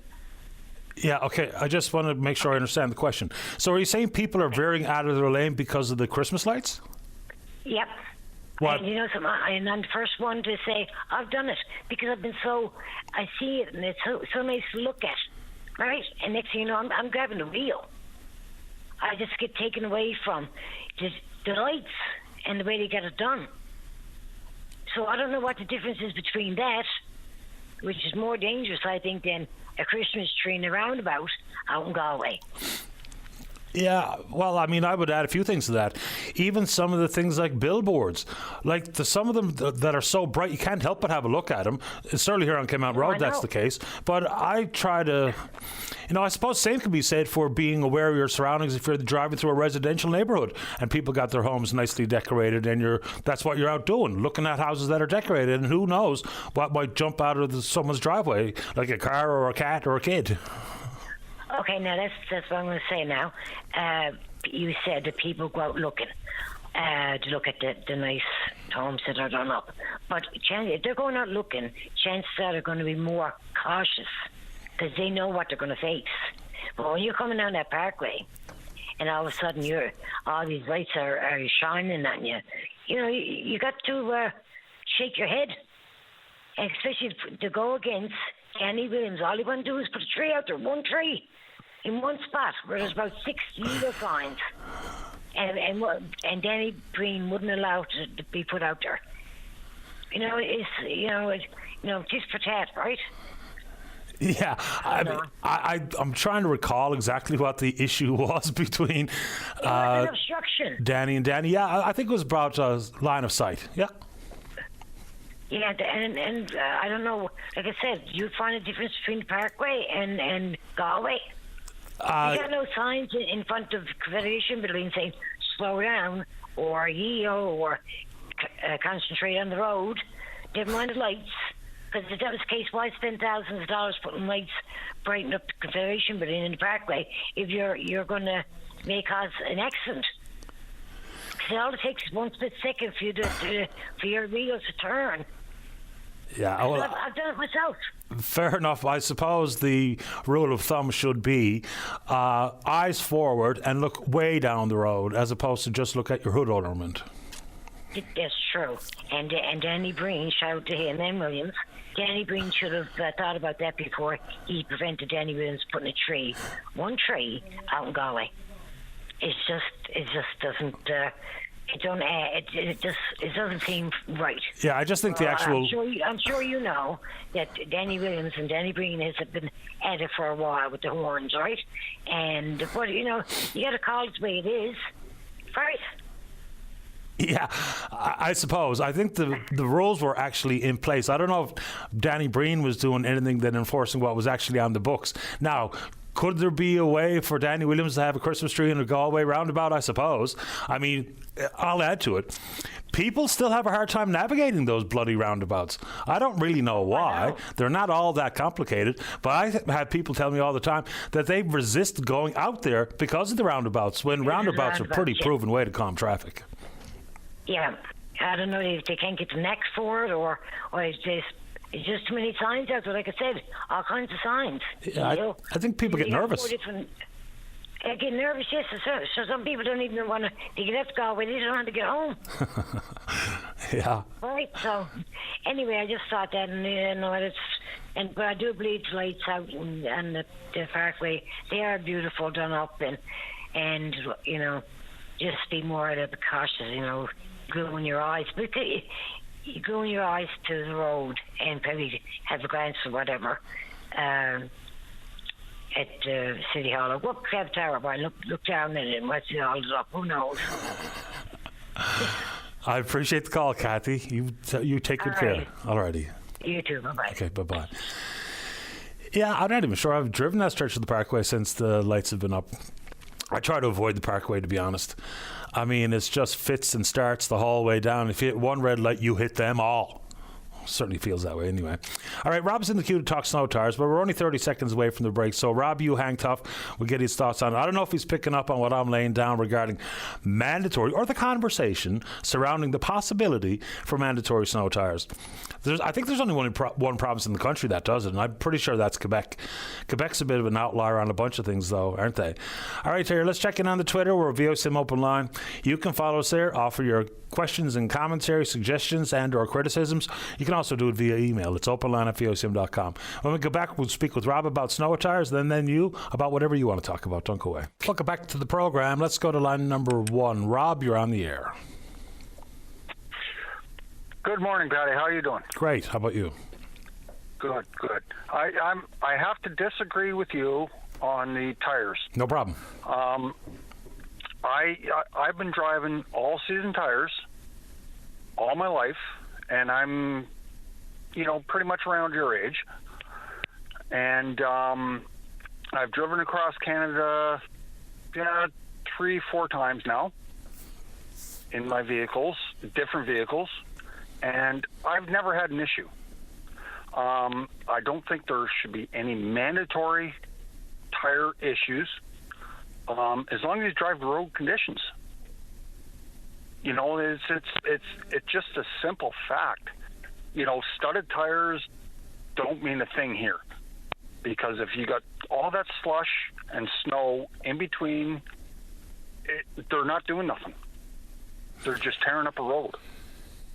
Yeah, some people swear by them. I mean, there's pros and cons to studless and studded tires. Certainly the studless tires, the regular winter tire, are certainly much more versatile, obviously. So for the conditions here in St. John's, a studless tire, a regular winter tire, is infinitely better than a studded tire. And you're right, there is road damage because of studded tires, but some people just swear by them. If you've got really hard packed snow or icy conditions, a stud can absolutely be beneficial.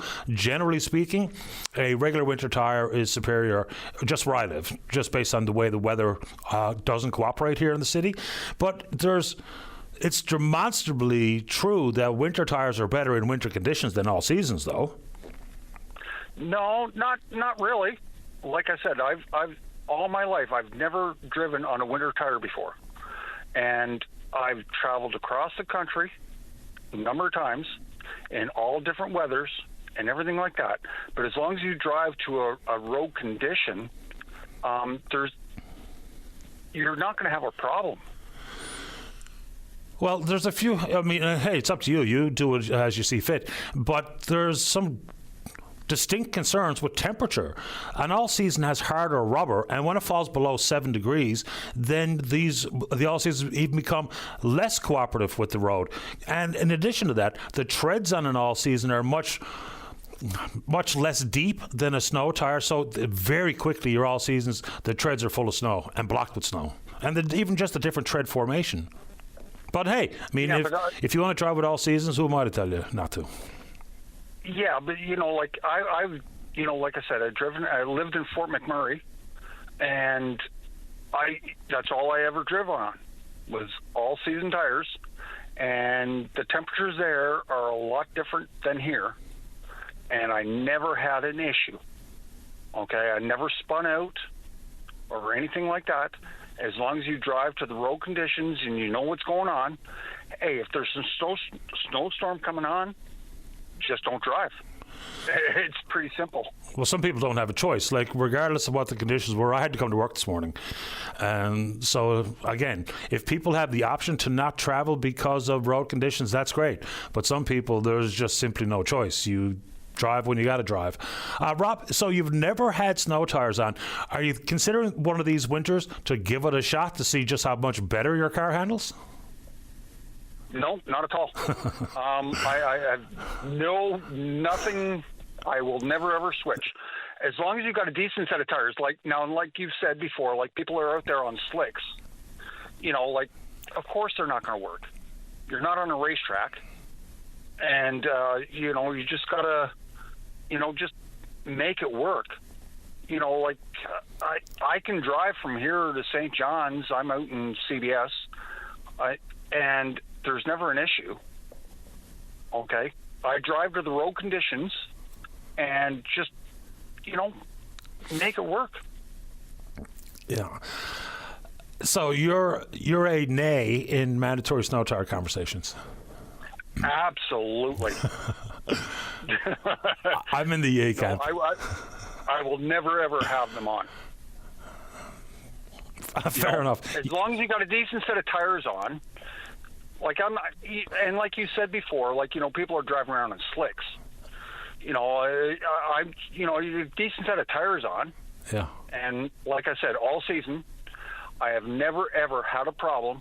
And towing trailers and towing this and going across Canada, and never, ever had a problem. Okay, and I'm glad to hear that. But do me a solid.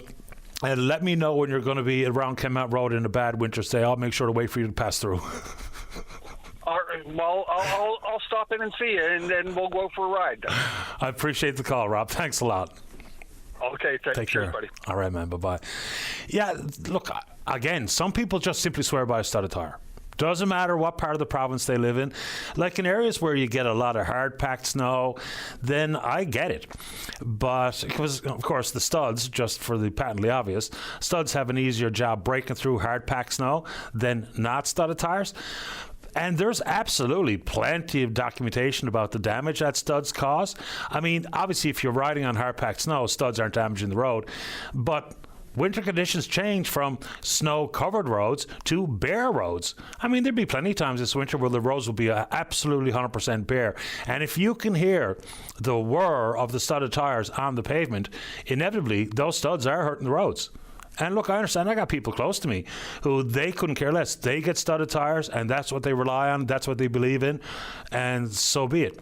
But there is absolutely a damage to the road conversation associated with the studs. Right. Let's keep going. Line number 2. Otto, you're on the air. Good morning, Paddy. Good morning to you. Thanks for taking my call, buddy. Anytime. Talking about studded tires and good tread, like Buddy was saying, I was on call. I worked in the stockroom. I'll be on call on the weekends. I get a call around 2 o'clock, 1 o'clock, 3 o'clock, 4 o'clock, blizzard on, Not fine weather. I never ever had stud tires I changed. I had a good tread, snow tire. Not all season, but snow tire.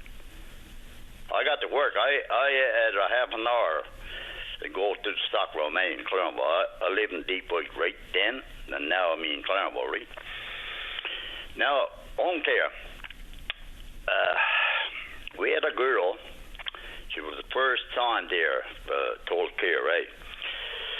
So anyhow, I said, if you got nothing to do, you can wash up a few dishes in the sink, So she let the water run, the hot water. I said, Jesus, I'm paying for that. So anyhow, she washed up the dishes, and I was supervising her because I tell her where the dishes went, the cups went, the plates went, towels went. So anyhow, the dishes disappeared right quick. She never asked for a dish towel to wipe the dishes out. I always wiped my dishes before I put them in the cupboard, right? She put them up and I wiped. I said, what? She had to take them down and get a pot cloth and wipe out the water. If I never saw her, we'd had mold in our cupboards. What do you think of that, Paddy? I think drying the dishes is pretty common sense issue before you put them away. Yeah, totally. She never washed a dish in her life. Maybe not. Well, she certainly never dried one. She never got back no more. So anyway, another girl, she was a big girl. She was the doctor in her country, probably from Africa, right? I would do stuff and squid. I had the white screen in the bedroom. No door closed, no window blind down, nothing. I never went in. What? So I buy it here again, screen. I went in and said, what's the problem? Oh, they hand me rough. I said, honey, it's like this. What? The next time I hear the white screen, you're out the door. Yeah. She never come back no more. Was it the same woman who didn't dry the dishes? No, another one. Oh, that's right. She was bigger. She was the doctor in our country. She was rough, She got fired 2 places. And she's under my apartment, total care. Now, I don't know if Phyllis, she's the owner of total care, Phyllis Fitzpatrick. She's from Saskatchewan. She's in town right now. I want her to call me, 709-433-2563. I want to talk to her. I know that because they're both tied up in Deep White Wharf. I know Bob and Phyllis, right? I want to explain a few things to her. What's going on? Well, keep me in the loop after you get a chance to do some explaining. Well, I'm going to leave my number. I know Phil's listening. So I want her to call me. 709-433-2563. Fair enough. And Paddy, when are you coming this way, Paddy? Won't be until later this winter because the young fella's coming in. So next time I go out, I'll try to remember to pop in. Come in to A&W for coffee. A&W for coffee. You got it. And one more thing. Sure. This $400, like Tony Williams said, Wickham, he said he's going to raise it to 20%. He's talking about raising the seniors' benefit 20%. Yeah, 20%. Yeah. Any news on that? Is that still going on? Well, that's the plan. It has not happened yet, no. Not happened yet. One more thing, Patty. Last How one. do I get out to Leon Chalk, the singer? Where's she from anyhow? You know? I don't know. She's in the auto business these days. I don't know how to get her. She used to sing with Vince Cole, eh? The Rose? Yeah. What a beautiful song, buddy. Yeah, now, last time you asked about that, her father reached out to me, if I recall correctly. Yeah. What's his name, I wonder? I can't recall off the top of my head, but I'll figure it out. Where you from? You know where you from? I thought you're from Charlottetown, but you don't live in Charlottetown, I don't think. She lives in and around here somewhere. In St. John's? Yeah, St. John's or Paradise, CBS, Mount Pearl, somewhere close by. She worked with VOCM Sharp, eh? Yeah. Leon Sharp? Leah, yeah. Yeah. She worked for 12 years, I think. You could be right. Well, I'd like for she, if she's listening, or her father, to call me, 709-433-2563. You got it. No problem. I appreciate that call, buddy, and drop into A&W, because the boys would like to meet you. Fair enough, and I appreciate the invitation. All right, buddy. Thanks, Otto. You take care. And you're welcome to the apartment, too, 27. Thanks, buddy. Bye. All the best. Bye-bye. Yeah, I mean, I kind of know what's going to get the biggest reactions these days, but things like left hand, right lane, all seasons versus winter tires, I'm just going to do a reply all here verbally. I'm sticking with my assertion on how you're supposed to navigate the Outer Ring Road, and I'm going to stick by winter tires are superior to all-season tires in the winter. Let's take a break. When we come back, we're speaking with you. Don't go away. The Tim Powers Show. Join the conversation weekday afternoons at 4 p.m. on your VOCM. Welcome back to the show. Let's go to line number 1. Paul, you're on the air. Hello. How are you doing this morning? Not too bad, I suppose. How about you? I'm cold. I'm colder than I thought I would be this morning. It's chilly out, man. Early December. Absolutely. You guys never forecast this one. You got this one pretty wrong, didn't you? Yeah, I have nothing to do with the forecasting, but I wasn't expecting this cold or this amount of snow. Yeah. But I called to mention something that I've discovered on Google Earth in Gander. And I discovered this a good year ago, and I've called several radio stations, discussed it with a few producers. I'd called a few MPs. I even went as far as calling the RNC and discussing it with a few police officers. It would appear that NATO have an enormous installation built next to the Gander airport. This is, according to one of the CBC producers I spoke with, it's a NATO operation joined with American and Canadian military. Now, I have been researching something. I've been researching weather modification for over 20 years now. A couple of people that I know made a documentary back in around 2000 for the History Channel called The Invisible Machine. Now, everybody that's listening should get on YouTube right now and watch The Invisible Machine. It's a really well-done documentary about electromagnetic warfare and the new types of research that's being done with weaponry. What? It really sort of focuses on a place called HARP in Alaska. It's a military installation, and they are modifying weather. They're doing weather research. They're researching with the ionosphere, so on and so on. What? Since I've been researching this for 20 years now, I've become aware that the weather has changed in Newfoundland significantly. Today is a great example of that. They're modifying our weather. They're doing weather research, weapons research, essentially. Like what? Cloud seeding? Yeah, well, they're doing cloud seeding, chemtrailing, and they've been doing that for decades. My God, I mean, I can remember 10 years ago. We're not actually going down the chemtrails road, are we? What's that? We're not honestly going down the chemtrails road, are we? Oh, sure. Yeah. Yeah, it's a part of it because it's a binary program. You see, they need to seed the atmosphere with metallic particle. They usually use aluminum oxide, and that makes the atmosphere electrically conductive. Then they can change things with this type of technology. So it's called a scalar transmitter. But at any rate, I don't really care what you think about it. I know what it is. I'm just calling to inform people in Newfoundland that it's there, and you really should at least get on Google Earth and look at the damn thing. It looks like something out of a science fiction movie. Okay? It is a dish 1,300 feet in diameter, with 200 transmitters in dual concentric arrays on the inside of it. So, quick question though. Who's they in the people who are NATO are modifying the weather? Yes. And the American military, yes. And so as a military alliance, the purpose for making it snow in St. John's is what? Testing the weather, testing this technology, I would imagine. I'm not working with them. I've just been researching them from a distance, from the outside, for 20 years, and I can tell you what this is what's happening. I've been trying to get in touch with members of government about this quietly for over a year. All right. I really didn't even want to make it a public thing. I thought I could get in touch with a few MPs and find out just get back to me.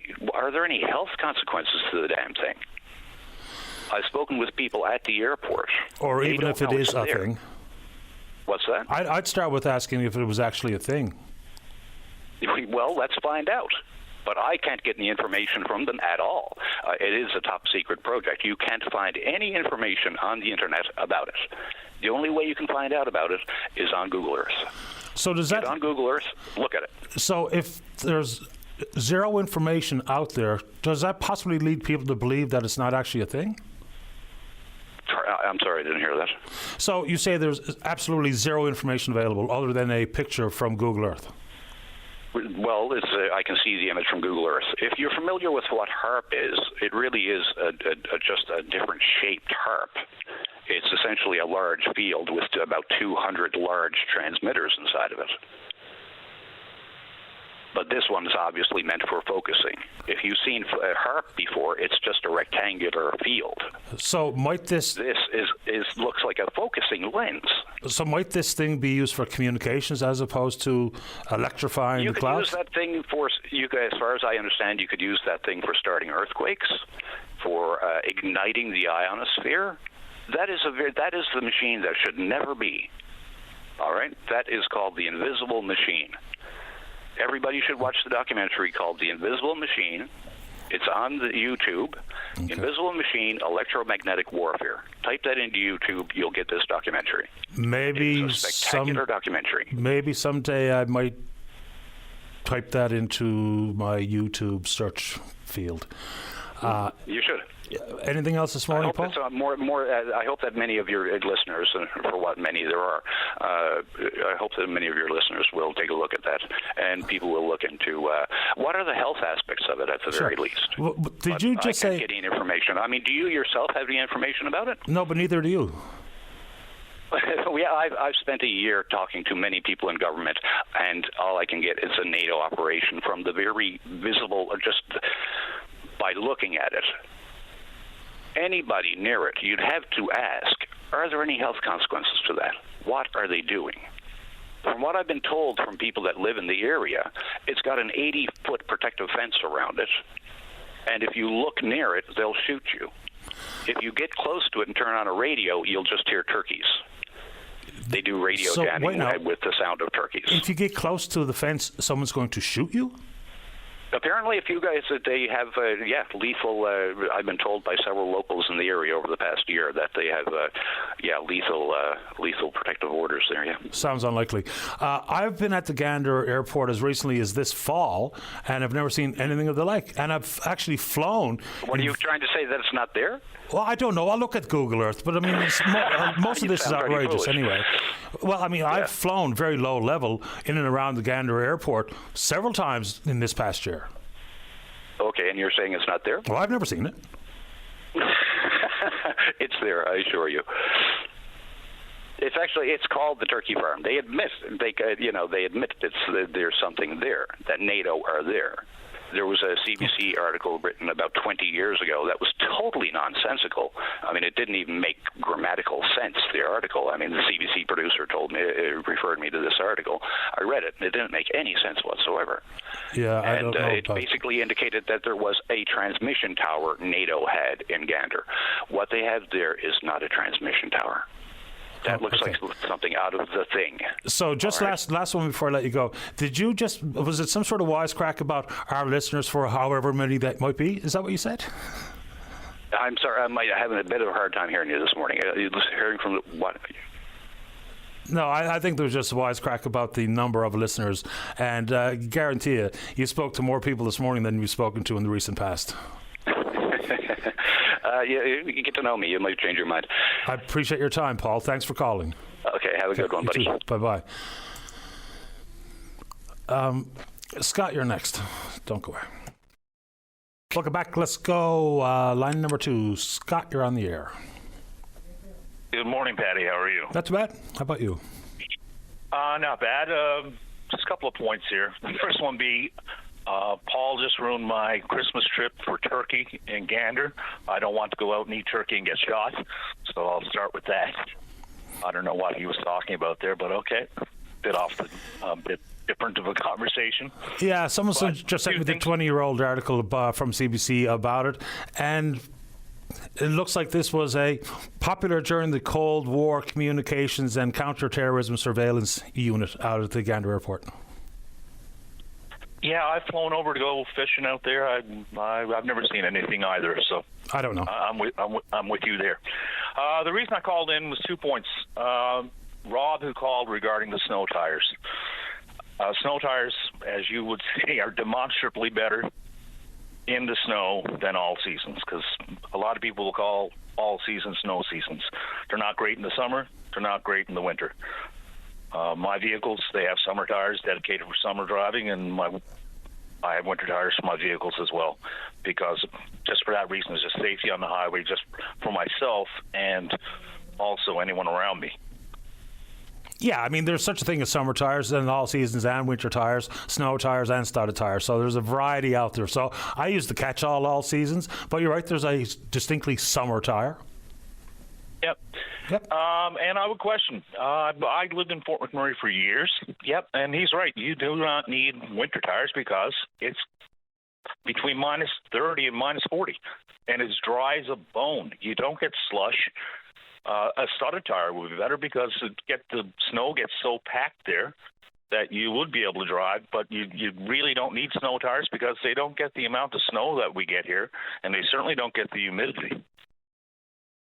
Yeah, no, I mean, and that's what people talk about. Hey, the temperature in St. John's, how you're complaining it's so cold. It's minus 40 in Jasper. I lived in Jasper. It was cold, crisp, dry cold. Here it's cold, damp, dreary cold.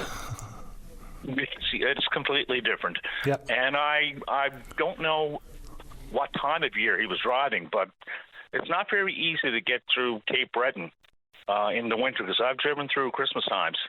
Not very easy if you run into weather there. Most of Ontario is pretty good because it's flat, except for Northern Ontario. But yeah, it wouldn't be very easy to navigate coming through in December or January with all seasons, and from my recollection. Yeah, I mean, I can only navigate my own little world, and I personally choose to put snow tires on for the winter, and I take them off for the summer. Yep, and as for studs, yes, but only in certain instances. You can certainly climb if it's icy. you will outperform everything. And you look at any of the Scandinavian countries that do the tests on the new winter tires that are studless. They prove how good they are in cold temperatures. But if it's icy conditions or hard packed, a studded winter tire with the same tire that's not studded will outperform in certain conditions. And the exact same tire, one is studded, one's not, but it's only certain conditions, and we generally don't get those around here on the Avalon. Yeah, I mean, the Avalon it snows, and then a half hour later with the traffic passing over it, it's slush, unless it's freezing cold out. And you made that point about it siphoning off. The deeper threads in a snow tire, well, that's kind of why they're there, is to get rid of that stuff so you don't, I don't know what, if it's aquaplane, hydroplane, but slush plane, and go off the road. And the last point, I'm not sure who the caller was. I think his name was probably Mike last week. You were completely correct. The left lane is basically a passing lane. Get out there, pass someone, get back in. And if you're in the right lane and someone's trying to merge, if you can get over and no one's next to you in the left lane, well, let them out and keep traffic moving smoothly. But driving 100 in the left lane is only a recipe for people to pass on the right lane, and and you're not allowed to pass on the right-hand lane. And you didn't do this, but some people call it the slow lane and the fast lane. It's the right lane for driving commensurate with weather conditions at the maximum speed posted, and the left lane is for, in my opinion, for passing traffic that isn't keeping up with the pace of play, and or whatever reason you might want to be in it. Well, when it's clear, get back in the right lane. That's how I drive. That's how they teach people to drive. But other people's opinions. It'd be nice to have some sort of consensus so that we're all driving with the same playbook. Well, you probably never get consensus, but I would say most listeners who've done a significant amount of highway driving would agree with what you're saying there, and I certainly agree. I appreciate your time, Scott. Thanks for calling. No problem. All the best, pal. Bye-bye. Bye-bye. Likely the final word goes to line one. Jerry, you're on the air. Hi, Patty. How are you? Oh, okay. How about you? I'm great. Listen, the previous caller talking about that facility out near the Gander Airport, that is indeed locally known as the Turkey Farm. It has nothing to do with the weather.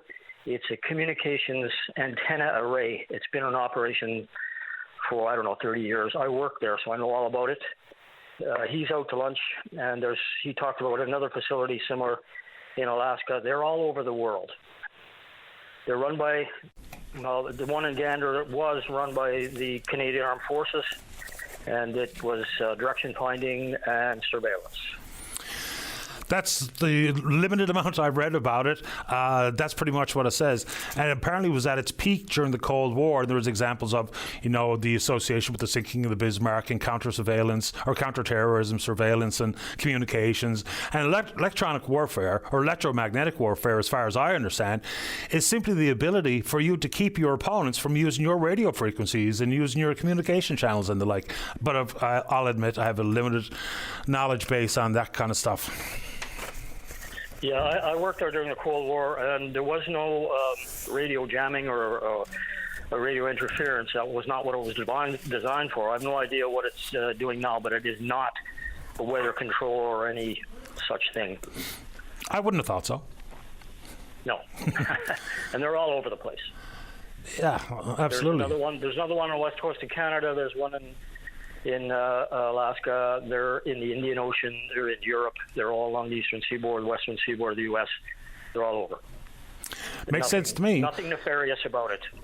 I'm glad to hear exactly that. Jerry, anything else you want to say? No, that's it. Appreciate your time. Straight. Thank you. All right, thanks a lot. You're welcome. Bye-bye. Line 3, Jeff, you're on the air. How you doing, Paddy? Best kind, you? Oh, not bad, my buddy, for a Tuesday. I just wanted to say that, talking about that turkey farm thing, me and a buddy were out there doing work about 10 or 11 years ago in Gander, and he brought it up, and I was like, what are you talking about? He said, let's go find it. And when we got there, we went to the area where he, was told it was or whatever. When we got there, we sees this big old fence, like It's like 40 feet high. I was like, what?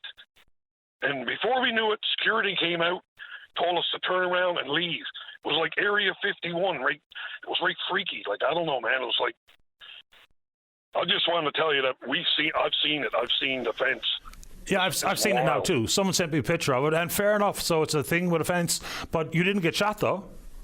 Oh no. But it was pretty freaky, though. Like the way security came out and just said turn around and leave, and then that was it. Like, it was like something top secret, almost, so to speak.